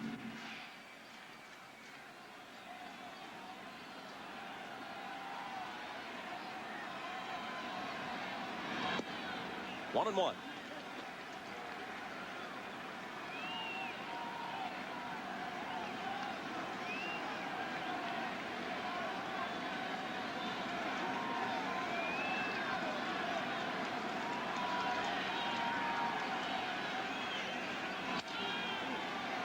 Loop down the left field line and in the seats. Roger Clemens is the starter for the Yankees tomorrow night. John Smoltz will oppose him for the Braves. Clemens sharp against Texas in the division series. Rocked at Fenway against the Red Sox in the LCS.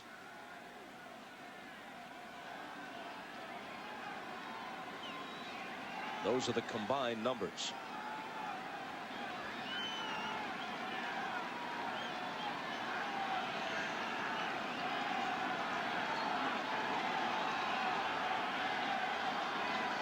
The 1-2 pitch. Down and away. Well, the one thing you want to do if you're Glavine is just stay away from Paul O'Neill. If he wants to pull the ball, try to, that's okay, but you do not want to give him anything that he can pull to that short porch in right field. And that's why you've seen him stay away from Paul O'Neill so far in this at bat.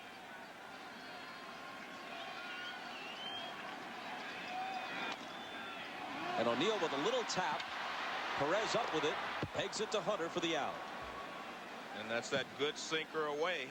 That's that good sinker away from Paul O'Neill, and this time he grounds it out in front of the plate.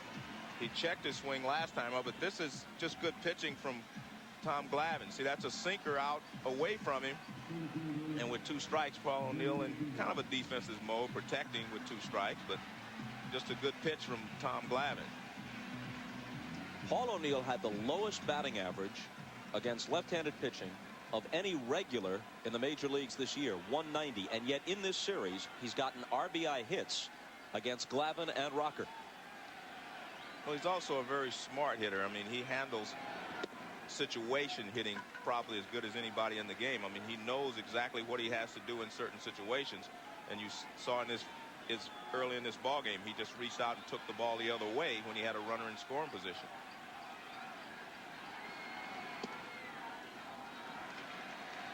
This is a key inning that Glavine is 2/3 of the way through. The second, third, and now Bernie Williams, 4th hitters in the Yankee lineup. The way this is going, they may come up only one more time in this game.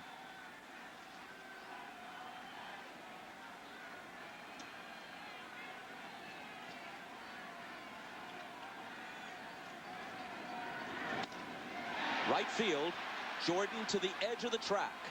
Has it. Well, he got that off the end of the bat. A perfect 6th for Glavine. Still a 5-2 game.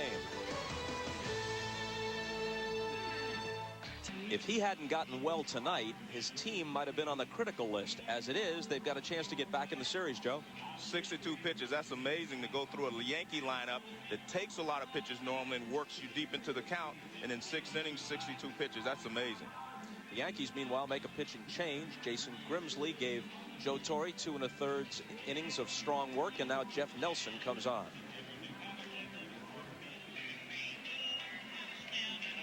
And maybe the fact that Bobby Cox was looking for 7 innings from Glavine is not too optimistic. There's Mike Stanton throwing in the bullpen. I think the Yankees are reaching a point where they do not want to fall any farther behind either, even though, you know, they're always capable of coming back. You do not want to let the Atlanta Braves score another run or 2 here and put the game away.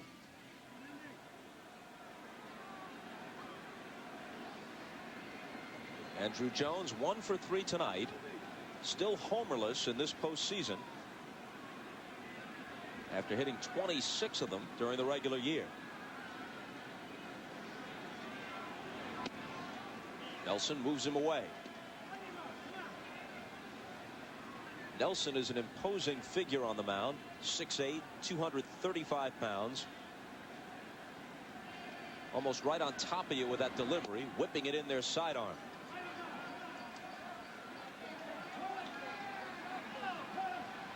A right-handed hitter's nightmare when that slider is biting. It appears that he throws it right out of Scott Brocious' shirt. That's why it's so difficult for the right-hander to stay in there. 2-1 the count.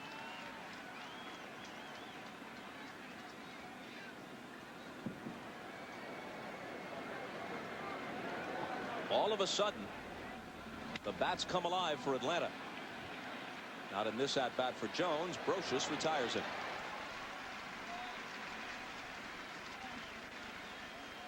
Scheduled after the game on most of these NBC stations, it's your late local news, followed by The Tonight Show with Jay Leno. And for those of you who'd like to continue with the World Series, we'll have a post-game report on CNBC immediately following the game. The World Series post-game report on CNBC.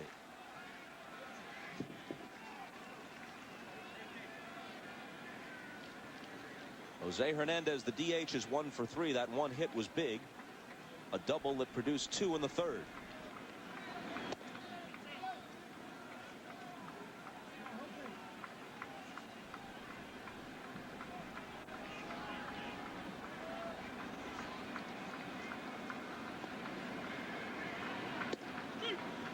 A ball and a strike.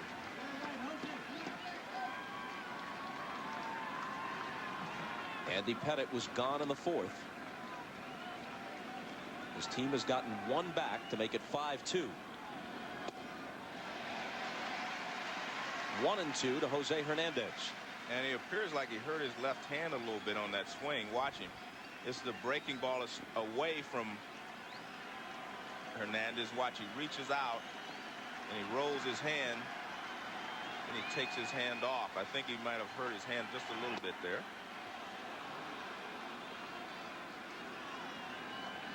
Looking way down the road, and the Braves, remember, are just trying to get back in the series tonight. But if they do, and if by chance there's a 7th game, down goes Hernandez.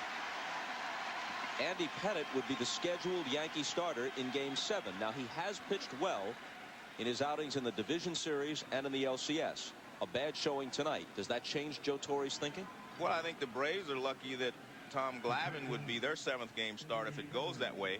I'm not sure that Joe would change his thinking on, Pettitte for the 7th game. I think it just depends on how the other pitchers pitch between now and the 7th game if it goes that far. Remember 96. Terrible first start. Great second start against the Braves for Pettitte.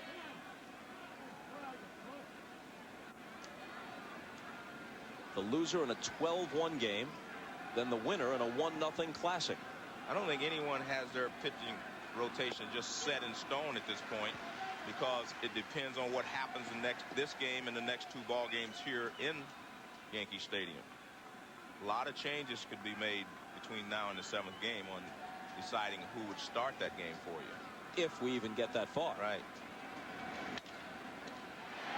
Back to Nelson. He sets them down in order in the 7th. Stretch time at the stadium. 5-2 Braves. Which reminds you, one look says a lot. By Nortel Networks, how the world shares ideas. And by MasterCard. MasterCard, proud sponsor of Major League Baseball and fan of the great American pastime.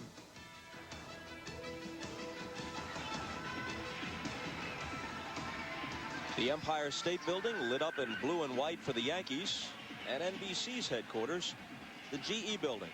Joe, didn't I tell you to turn out the lights when you left? Man, what a waste. And of course, this view provided by the Bud 1 airship. Budweiser delivered fresh daily from a local brewery near you. Budweiser, the official beer of Major League Baseball and the World Series.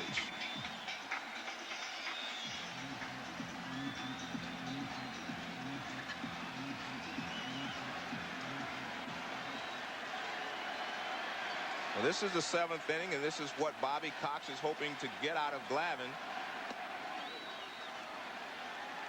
And he still looks like he's sharp. He's got a good sinker still working for him toward the outside corner. There's action now in the Brave bullpen. Remlinger, the lefty. And Springer's the righty. A strike to Chili Davis, 0-2. And when you look at the Yankee bench, you know, you want to stay away from Darryl Strawberry over there as a pinch hitter, and Ricky Leday. Other than that, on the right-hand side, you have Jim Leyritz capable of hitting the ball out of the ballpark. So you'd rather have a left-hander come in to relieve Glavine if you have the opportunity to do so. Waste that one, 1-2.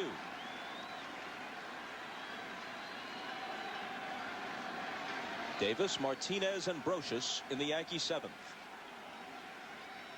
Crowd of 56,794 settling back in after the seventh inning stretch.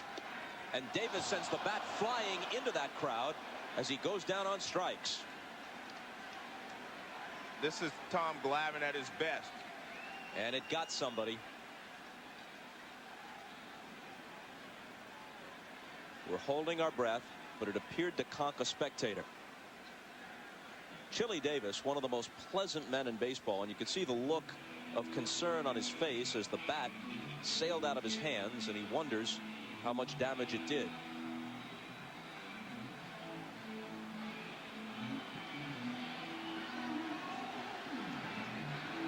That was the third strikeout of the night for Glavine.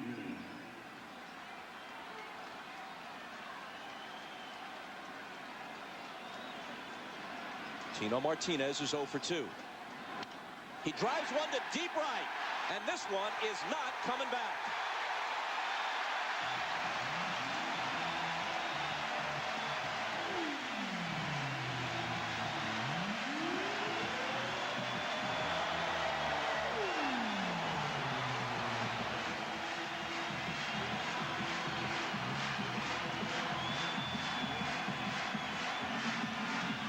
Well, we showed you against Paul O'Neill how Glavine was keeping the sinker away from him. Watch where this pitch is.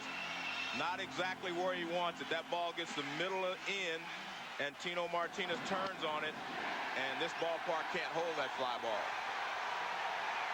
Not where Glavine was trying to throw that pitch.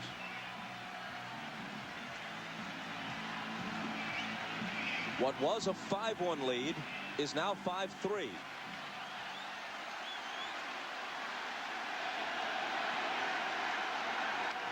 Brocious fouls it into the Yankee dugout. And this is why, as we talked in the fourth inning when it was 5-1, we said the Yankees may need some more the Braves may need some more runs to give themselves a working margin here. Because the Yankees are always going to make a run after.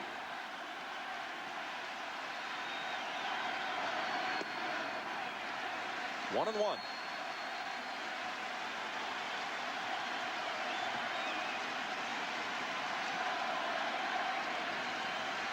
The homers by Martinez and Curtis, the first two in the series for the Yankees. Fly ball center field. Andrew Jones barely has to move.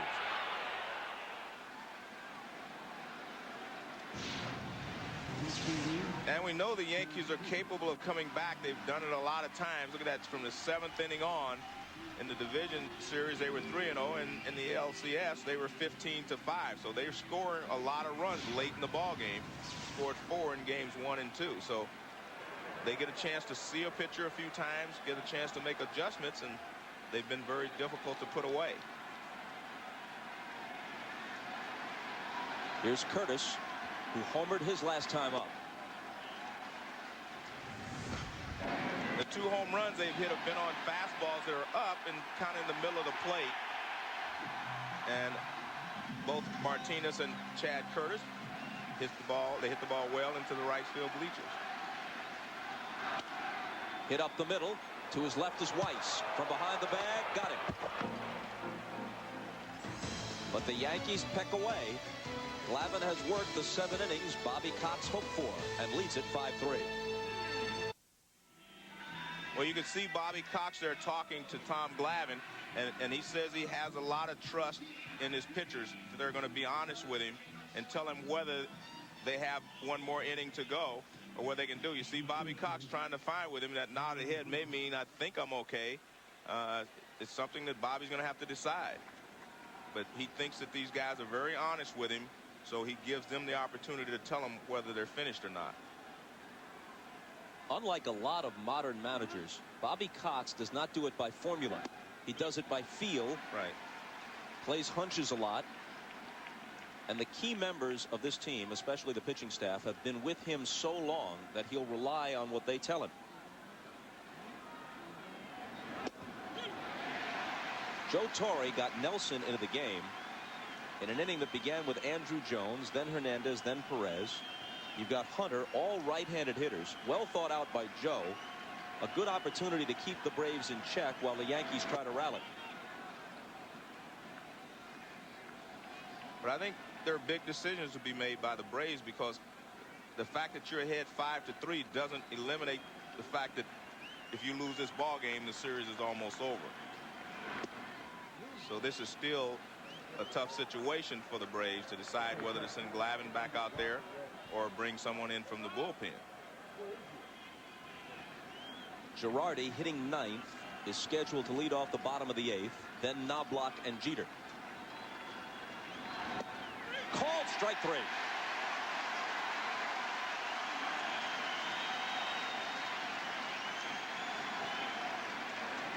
Nelson gets a fastball that tails back over the outside corner. You see it starts off the plate outside, kind of tails back, and he gets the call.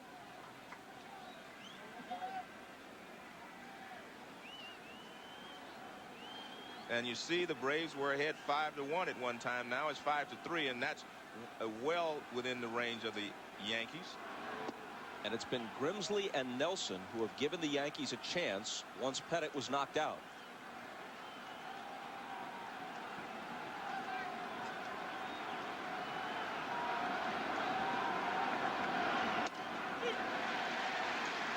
A ball and a strike.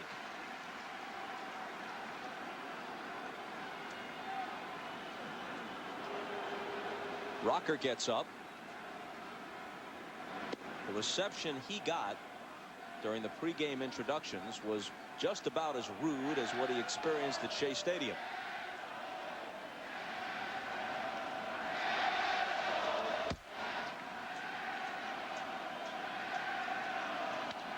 Weiss fouls it off, 2-2.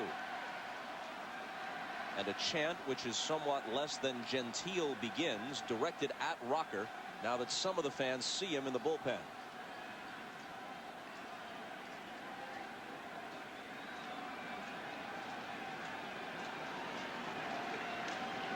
The fans out in those bleachers in left center field overlooking the visiting bullpen are not conducting a tea party out there. Still 2-2.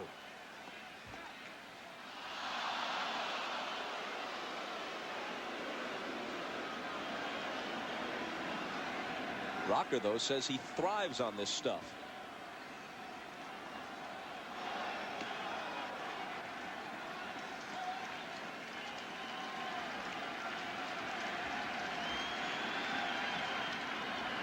Weiss stays alive. Rocker, as you know, comes tearing out of the bullpen. They open the door and he comes charging out toward the mound, and he says in his mind it's like when he played high school football and you're at home and you break through that banner, the whole team comes out onto the field on a Friday night. That's the surge he gets.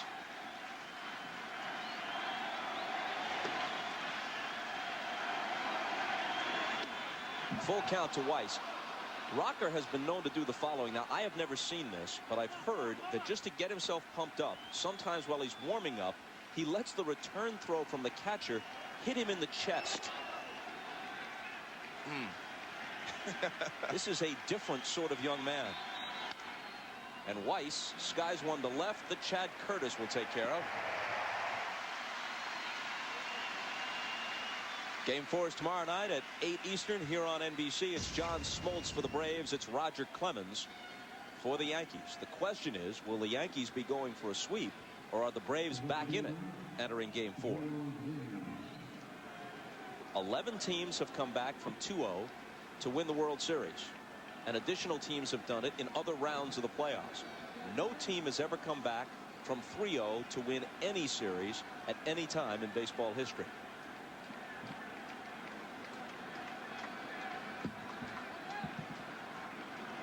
Williams is 2 for 4. A single and a triple.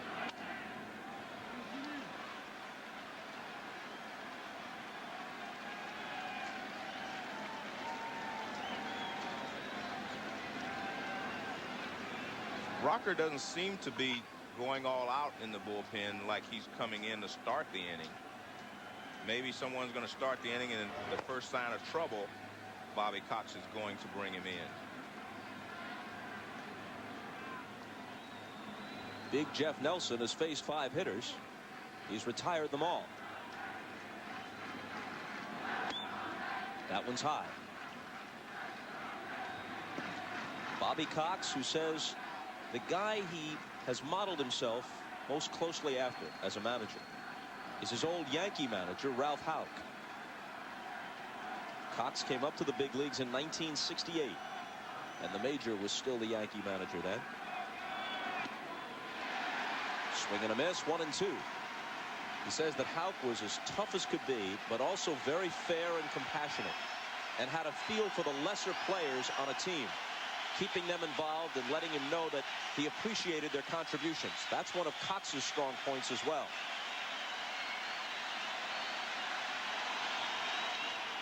A fly ball to left. 6 up and 6 down against Nelson as he gives the Yankees a chance to come back to the bottom of the 8th, with New York trailing by 2.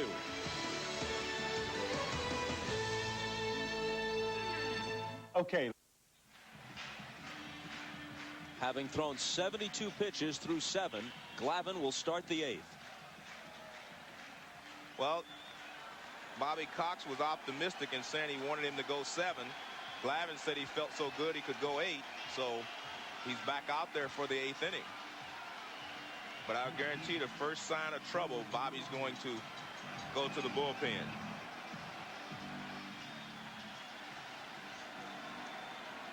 First man Glavine faces in the 8th is Girardi, who's had 2 good at-bats against him. He lined it deep right. A tremendous leaping catch out there by Brian Jordan. Then he singled, and he goes to the opposite field for a leadoff hit. Will Glavine's first pitch of the inning be his last? We'll see. Well, we've seen both teams do a good job of eventually adjusting. We saw Girardi go to right field. Brian Jordan made a fine catch, and then he singled to right. Now another fastball out there. He singles to right again. Good job of hitting there by Girardi, and he brings the tying run to the plate for the Yankees.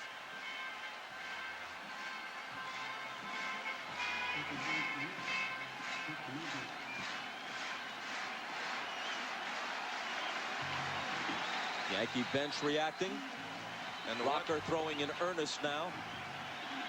And the one thing to remember, the Yankees never panic.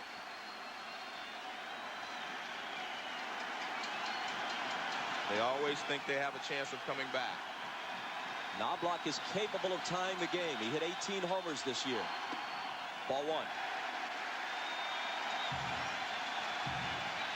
Meanwhile, Rivera getting ready with Brett Boone, Chipper Jones, and Brian Jordan due in the top of the 9th. Off day yesterday. Joe Torre can certainly have him throw an inning to keep this one close.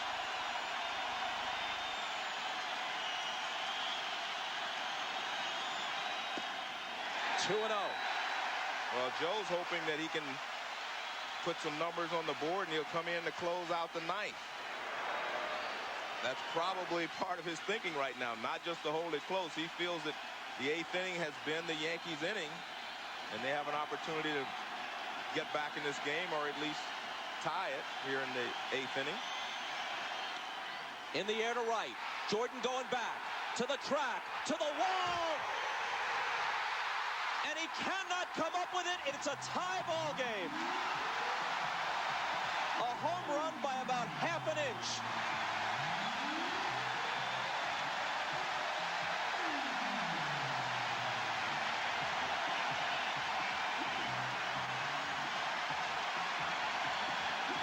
Well, we talked about decisions you have to make as a manager. And here we see the ball traveling well to right field. It actually hits, looks like it hit off of his glove maybe, but he had such a bad angle to get to it that the ball bounces off and goes into the seats. Let's take a look here.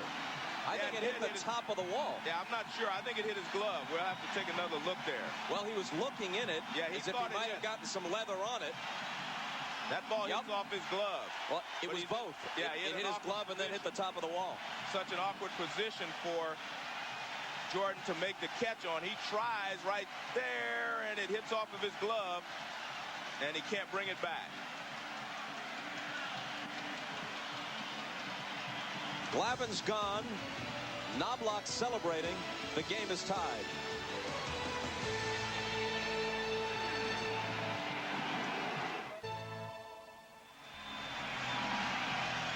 Five runs were not enough to hold off the Yankees. They were ahead 5-1. The ball has been carrying very, very well to right field. Now watch Jordan leaps. He gets a glove on it, but he can't bring it back in the park. Watch this. It hits off the left side of his glove right there, and he's not able to bring it back. I think when he hit I think his glove hit the railing and kept him from closing the glove. You know, in the first inning he missed the ball, but this was a much tougher play right here. And his glove, I think, hits the wall, and that kept him from closing his glove and bringing it back in.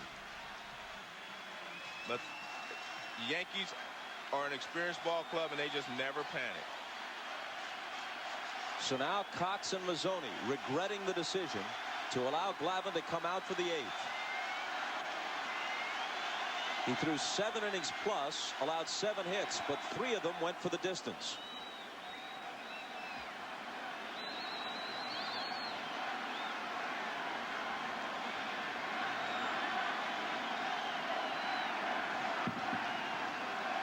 So Rocker comes into a tie game to face Jeter, O'Neill, Williams. And he gets ahead of Derek 0-2.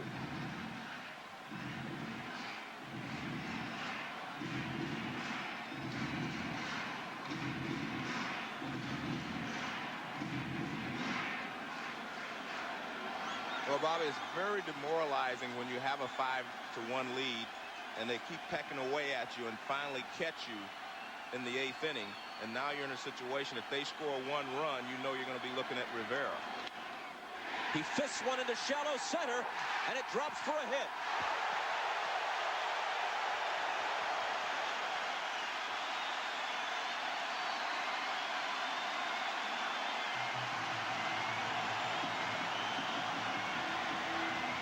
Well, the Yankees, you know, they put the ball in play with 2 strikes. This is a good pitch by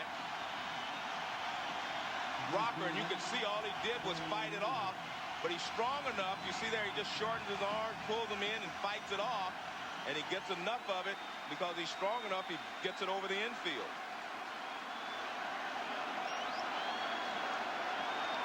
Now, if you're Joe Torre, what do? Do you let Paul O'Neill go ahead and swing away, or do you maybe take a chance and try to bunt the winning run to second base?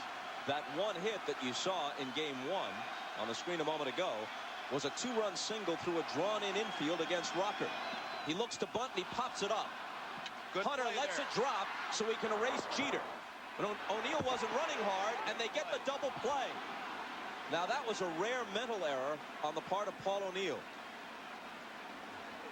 A nice play at first base by Hunter. He realizes that O'Neill wasn't running. Now watch this. He'll realize he sees the ball there, so he comes in. He sees O'Neill not running. He lets it bounce. Rocker's helping him. Now he fires to second. He knows he's got 1, and the return throw to the second baseman is in time for a double play. See, O'Neill didn't run. Now he realizes he's going to drop it, and you can throw. The only time you can drop a ball intentionally on the infield is on a bunt. If that's a pop-up, you can't drop the ball. That would have been a good play even had O'Neill been running hard, because you erase the superior runner, Derek Jeter. Exactly. They got a bonus when O'Neill went into brain lock for a moment, and they get the double play. Bernie Williams.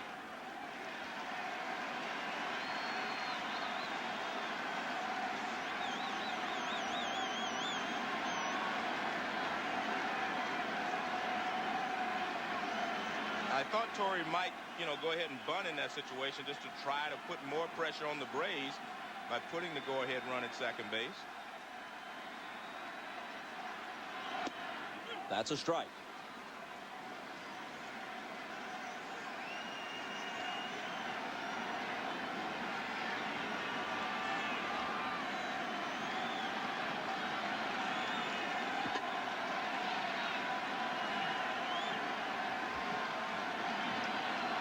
And again, with Bernie Williams up there and the ball carrying so well to right field, John Rocker has to make a decision whether he's going to try to come in on him or stay away. It's tough to pitch him away with the ball carrying so well to right field. So he throws him some off-speed stuff to make him pull the ball if anything happens. Good curveball from Rocker. It actually starts in the strike zone and breaks out. There you see it. It's a ball by the time it gets to the plate, but it's a good pitch. Rocker has a very good curve to go with an overpowering fastball.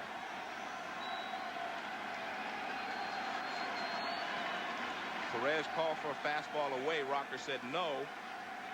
And now he's saying let's start over again.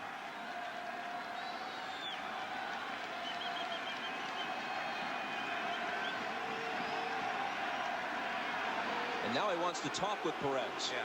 I'm thinking that Rocker's feeling that if he goes away and Bernie Williams gets the ball up towards right field, that this ballpark won't hold it.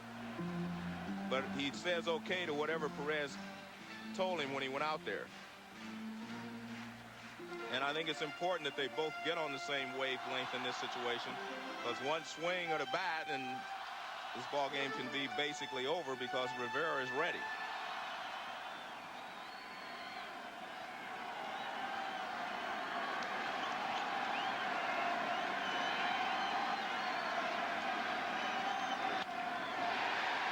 Center field, Andrew Jones. The 8th is history, but the Yankees tie it on Knobloch's home run. On to the 9th. NBC's coverage of the 1999 World Series is brought to you by American General Financial Group. Live the life you've imagined. By Brewery Fresh Budweiser, official beer of Major League Baseball. This Bud's for you. And by Lexmark and their passion for printing ideas. Well, John Rocker helps his first baseman out right here. See, he sees that O'Neill's not running right there. He says, drop it, drop it, drop it. And Brian Hunter and he get on the same wavelength. They drop it, and then when he comes into the dugout, you see he's all excited. He's trying to pump his teammates up. And he does a pretty good job of showing that his intensity level is high. Mariano Rivera out of the bullpen in a tie game. He didn't work in game 2. Yesterday was an off day, so he could throw a couple of innings here.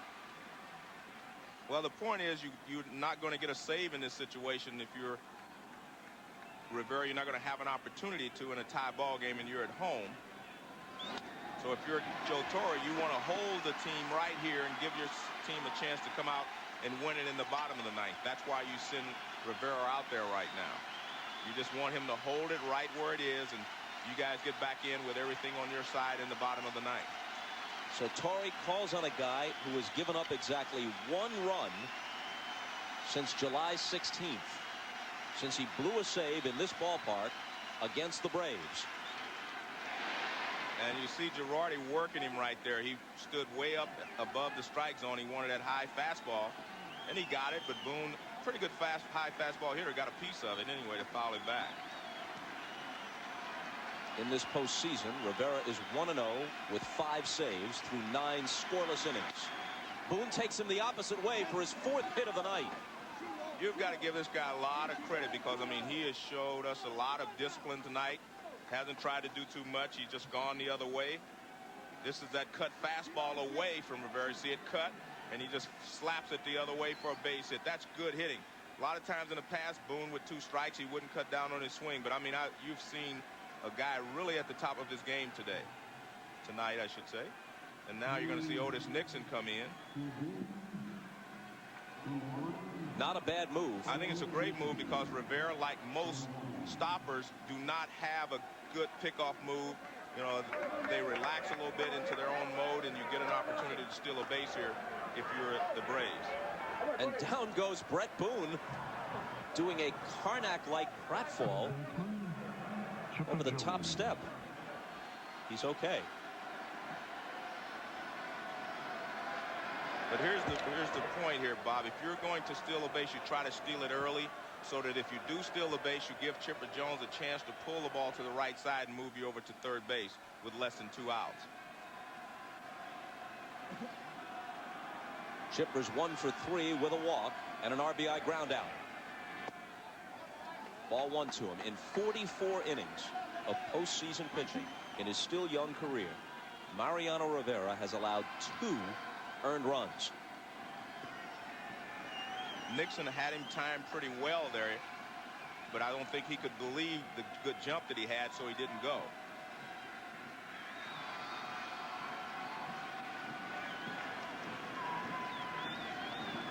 He goes. Yeah.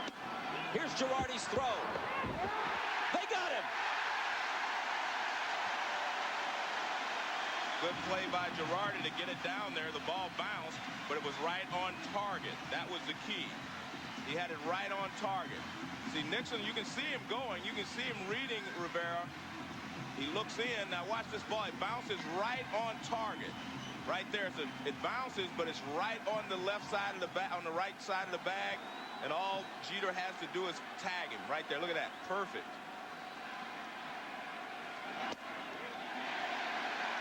And strike 1 to Chipper. 2 balls and a strike. I think if you're Nixon, you do the right thing. You have to try to steal that base so that if, you know, Chipper gets a chance to pull the ball to the right side.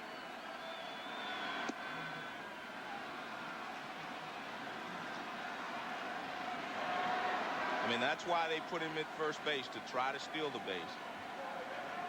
And he gave it his best shot. The 3-1 pitch. Jones can't catch up with it. And he just keeps burying that cut fastball in on the left-handers and away on the right-handers.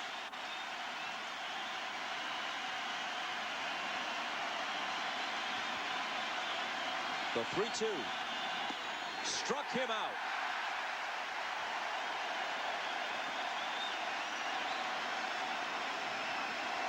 How good is this guy? I mean, he is just magnificent. I mean, here he goes with a little sinker. He turns this one over to Chipper Jones. He's thrown him all different kinds of pitches. What did he do? Come with a sinker on 3-2. You see the movement, late movement on that ball. Girardi has to catch it just before it hits the ground. So this guy has all kind of weapons to attack a hitter with. Brian Jordan takes a ball. Scheduled hitters, bottom of the 9th. Chili Davis, Tino Martinez, Scott Brocious.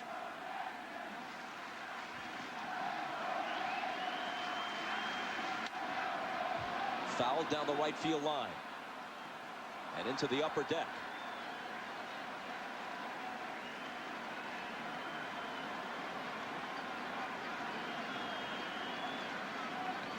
Well, I think if you're the Braves, you're going to have to leave Rocker out there. I don't think you can bring anyone else in at this point, even if you do not score here in the top of the 9th. Up and in, 2-1. There's no action in the Atlanta bullpen, so it's Rocker and Rivera, at least for now.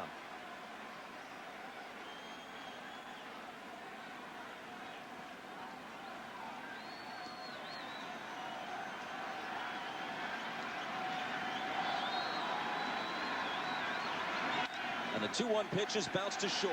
Nice hop for Jeter. To the bottom of the 9th we go at Yankee Stadium.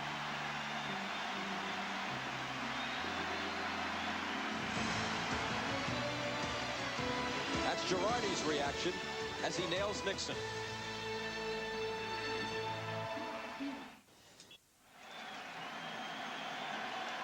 New second baseman for Atlanta, Brett Boone, after a 4-for-5 night. Went out as Otis Nixon came in to run for him. Keith Lockhart takes Boone's place in the field.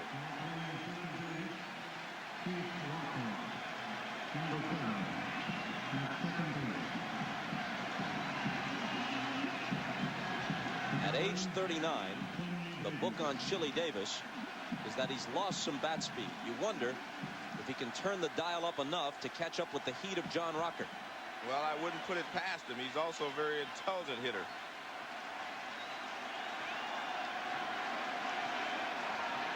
Here we go in the last of the ninth. Ball one.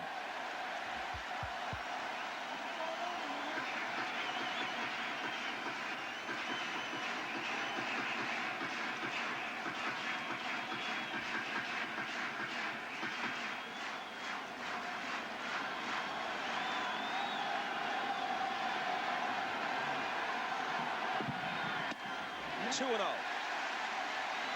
The next run, certainly if it's scored by the Yankees, likely if it's scored by the Braves, determines whether we're on the verge of a sweep or whether it's a series again.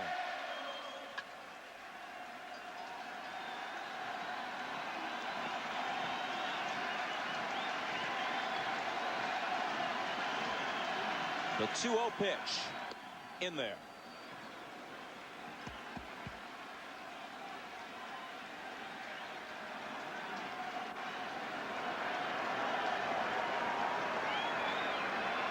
Relaxed and confident Yankee bench.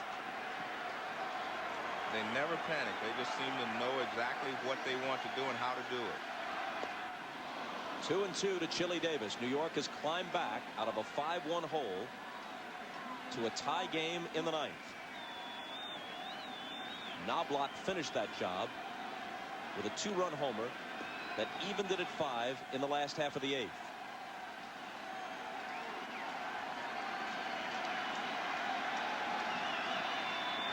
And Davis goes down swinging, and Rocker did throw the fastball by him.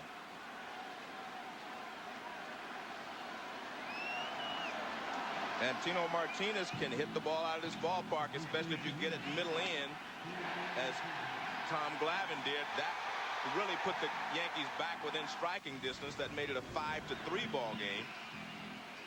And that was in the 7th inning. They were able to tie it in the 8th. The ball Chuck Knobloch hit to tie the game would not have been out of most parks, and likely would not have been out of this park on most nights. But the way the ball was carrying to right field, it made it literally by inches. Ball one to Martinez.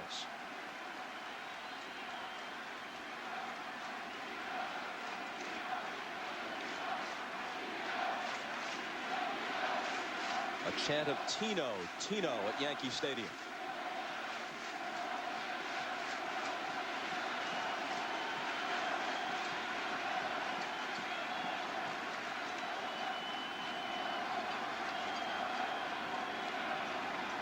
Scott Brocious is on deck. And the 1-0 pitch. 2 balls and no strikes. Well, John Rocker kind of looked in a little bit after this pitch. He thought it might catch the corner, but it looks like it's off the plate as you see Perez bring it back in. But he's doing right, trying to stay away from Tino, especially now that he's behind in the count. Dangerous pitch for him. He gets the called strike.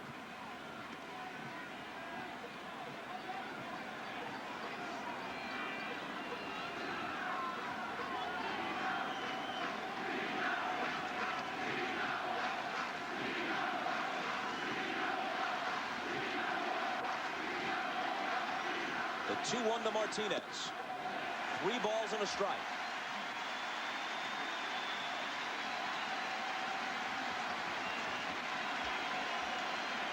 Is he looking now for specifically a pitch he can drive out of the park? Well, I would think so. You're looking for something middle of the plate in that you know if you can get it up in the air toward right field, it might go. And since you're ahead in the count, you have a couple of pitches to play with. He pops it up. Chipper Jones backpedaling at third. Into foul ground to take it. Well, he got a fastball out over the plate. Pretty good pitch there from Rocker because it had good velocity on it. Tino was not able to pull it. Here it is, a fastball away. And it's running away. See, he hits it toward the end of the bat. He wasn't able to bring it back. And that's tough to do if you're a left-handed hitter off of Rocker. Chipper Jones about to make the catch. And something comes flying out of the stands at him. Luckily, it didn't strike him. Question is, You hope the umpire saw that, if he would have dropped it or something. Because the ump could rule it an out. Yes. Have to be very careful with Scott Brocious. He's a good fastball hitter, and if he can get ahead in the count, he usually takes a shot at it. 0 for 3 tonight. Strike one. Real good fastball right there from Rocker. If Rocker gets out of the ninth, it's Andrew Jones, Jose Hernandez, Eddie Perez in the Atlanta 10th.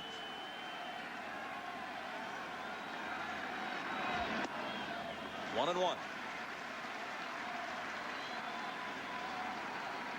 For the year, Brocious had 17 homers. He hit a couple in the ALCS against the Red Sox.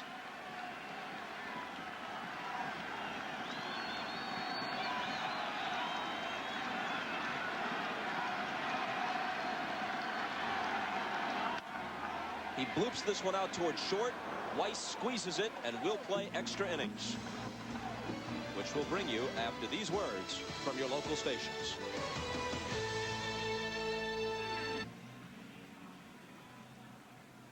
This is Mariano Rivera's second inning of work.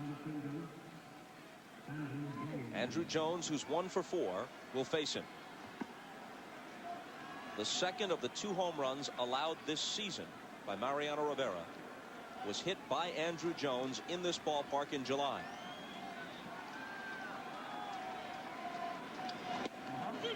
Strike one. Here it is on July 16th. That's the last time Rivera blew a save. High fastball up around his neck. He tomahawks it out of the park. Back live, hits one toward the middle. Knobloch from the grass. Good throw.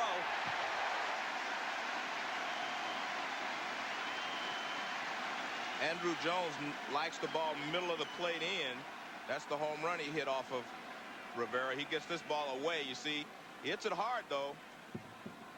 Good swing there by Jones. He hits it to the second baseman, and he throws him out at first base. The DH's spot comes up now, and so does Ozzie Guillen to bat for Jose Hernandez. So Guillen can stay in the game as the DH. And Guillen has proven that he can turn on the fastballs. He had the best at bats against Armando Benitez of the Mets in the LCS, and I'm sure he thinks that he can handle Rivera's fastball too. It's not just to handle Rivera's speed on his fastball. He has that little cut fastball, and there's such a late break. It just moves in on you if you're a left-handed hitter and moves away if you're a right-handed hitter. It's not like a slider where you can read it. It's a cut fastball with you can't even see the rotation. And Rivera gets ahead 0-2. Well, we have a chance. Here's a report on the boy who was hit on the head by the bat that slipped out of Chili Davis's hand as he struck out in the 7th. A 9-year-old boy was hit on the forehead. He was taken to the first aid room here at Yankee Stadium. He was able to walk and talk. He never lost consciousness. No bleeding, but a large welt on his forehead. So they took him to the hospital to be examined as a precautionary measure. We're told he had the bat with him in the ambulance as they drove him off. 1-2.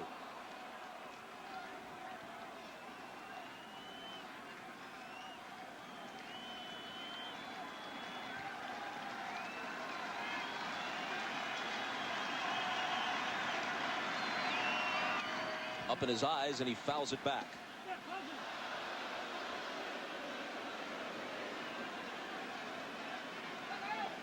Remlinger getting ready. Quite possible that he'll be in for Rocker in the bottom half of this inning. I don't think there's any doubt that he's going to take Rocker out for a couple of reasons. One, he's thrown 2 innings, and if the Braves can score a run or win this ball game, they're going to need Rocker the rest of the way. Let's go to Craig. It appears there'll be a double switch because Ryan Klesko's on deck, and then Greg Myers is ready to catch for Eddie Perez.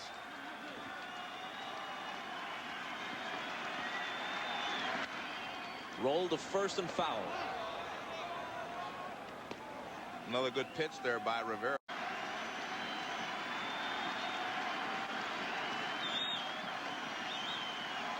One out, nobody on. The 1-2 pitch struck him out with high heat.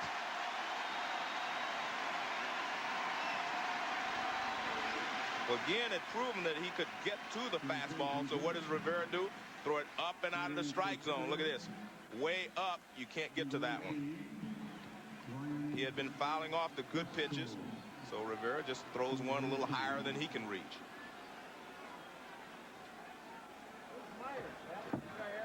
So here comes Ryan Klesko. A threat, especially in this ballpark. 21 homers for the year. Inside, ball one. The Yankees have pitched Klesko inside the entire series, so you can expect, you know, Rivera to throw in off the plate too. They don't want him to get something out over the plate where he can extend on. He pops it up. Girardi off with the mask, back near the screen. No play.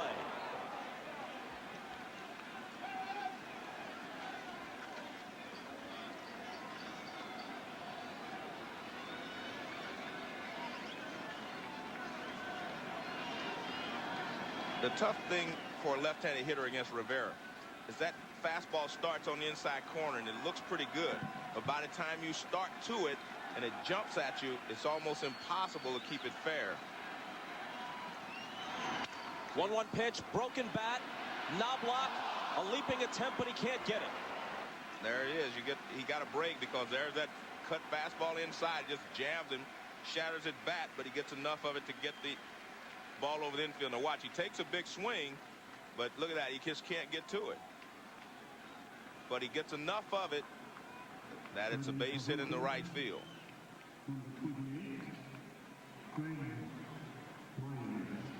So Klesko's at first, and now Brian Hunter is called back, and Greg Myers will bat for him. So in the bottom of the 10th, Myers will catch with Perez out, and Klesko will become the first baseman with Hunter out. But you have the lesser glove man at first in Klesko.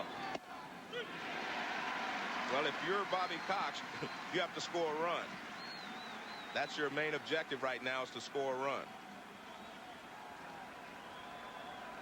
You've lost all your opportunity to just play defense in this ball game. Myers had a couple of hits in game 2, which he started. Nubbed foul, 0-2. The thing about Rivera is that, I mean, he just seems to never make a mistake with that cut fastball. I mean, he always gets it exactly where he wants. He starts it right on that inside corner to the left-handers and moves off. If you're a right-handed hitter, he starts it right on the outside corner and moves off. I mean, he just does not make any mistakes with that pitch. He never leaves it out over the plate. Here's the 0-2. Myers checks his swing. Mariano Rivera. Well, let's take a look at this 0-2 pitch. Well, he's got 2 strikes. He tries to get Myers to chase that pitch that Ozzie Guillen struck out on. He doesn't do so.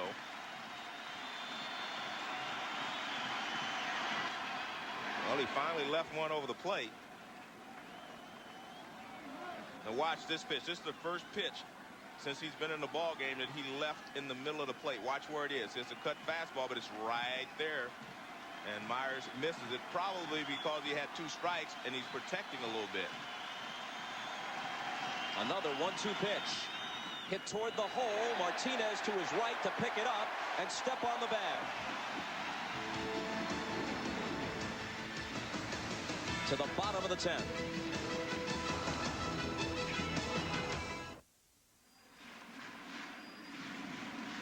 Rocker's done.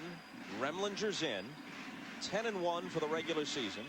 There are his numbers in the playoffs and World Series. A 33-year-old Dartmouth graduate, and this is a huge inning of work. Obviously, everyone is in extra innings, but Mariano Rivera has not thrown more than 2 innings at any time this year. Joe Torre has used him for 2 innings several times, but never beyond that. And so, if Remlinger can get the Yankees out in the 10th, the invincible Rivera is gone, and not that Ramiro Mendoza is any slouch, but they'd have a chance against him in the 11th. No doubt that both teams are looking at it that way. I'm sure Joe Torre is saying, hey, we got Rocker out of there. This is our opportunity to score against Remlinger. And then it switches to Bobby Cox's side. So now you're going to end up with your 2 stoppers out of the ball game. As we see Greg Myers, the new catcher for the Braves. Ryan Klesko over at first base. So the pinch hitters stay in the game. And Curtis, who's 1 for 3, but that one was a home run, leads it off in the 10th against Remlinger.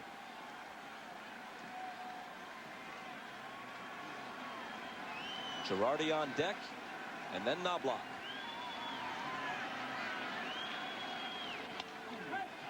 Foul to the seats. Very important pitch there for Remlinger, just to get out in front. See, the one thing you have to do at this stage is you have to stay in front of the hitters if you're the visiting team. And the Yankees have a chance of winning the ball game with 1 run. You have to stay in front. You pitch from behind and you're going to get hurt.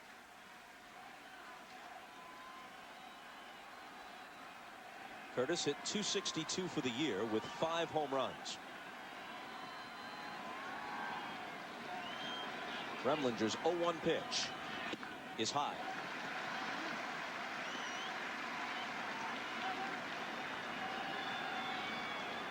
Bobby's had to make some tough decisions in this ball game, and I think the toughest one was whether to leave Tom Glavine in to start the 8th inning or not when he had a 2-run lead. That was a very difficult decision to make.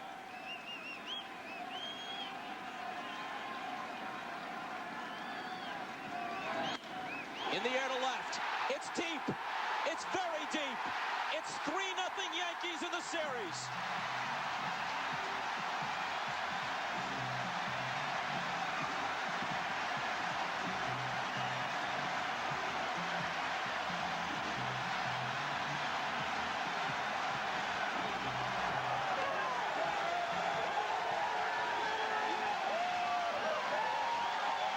They'll have the brooms at the ready tomorrow night because Chad Curtis, a man who hit 5 home runs all year, clouded 2 tonight. And Bob, how good are these Yankees? I mean, they are just an excellent ball club. They keep coming from behind until they get you on the chopping block. Fastball looks like it gets the middle of the plate and down, and you see Curtis knows right away that he got enough of it. That's the game winner.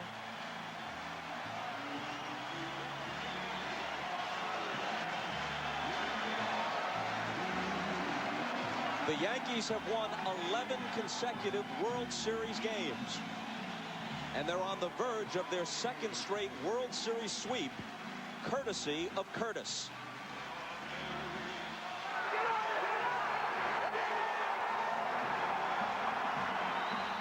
The man of the hour is with Jim Gray. All right. Thank you very much, Bob. Chad, tell us about that pitch. I can't do it. You know, as a team, we kind of decided that, you know, we because of what happened with Pete, we're not going to talk out here on the field. I do want to say that was for you, though, Grandma. Thanks. Well, Chad, you don't want to talk about the home run? All right, Bob. Back upstairs to you. All right, Jim. Chad Curtis is the Chevrolet player of the game. His homer started the comeback from 5-1, made it 5-2. And then in the bottom of the 10th, the first and only man faced by Remlinger, he drives one over the fence and left to win it 6-5. And again, you have to give this entire ball club a lot of credit. Chad Curtis is the hero tonight, but there were so many other heroes. I mean, they just kept coming back. Jeff Nelson pitched great. Grayson Grimsley, they held the Braves until they were able to come back. And Chad Curtis puts the crowning touch on with this swing. And right there, he knows the game is over, and so does his Yankee teammates. And this, therefore, is the Merrill Lynch play of the game. There's a new way to work with Merrill Lynch. It's any way you want.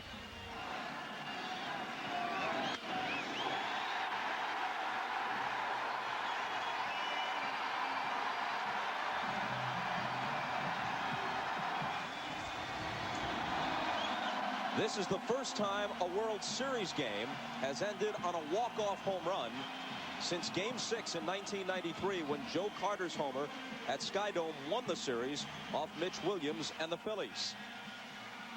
This one puts the Yankees at the brink of victory, up 3-0 in the series. The Braves had their chance tonight. Glavine was working on a fine ball game and had a 5-1 lead. They could not hold it.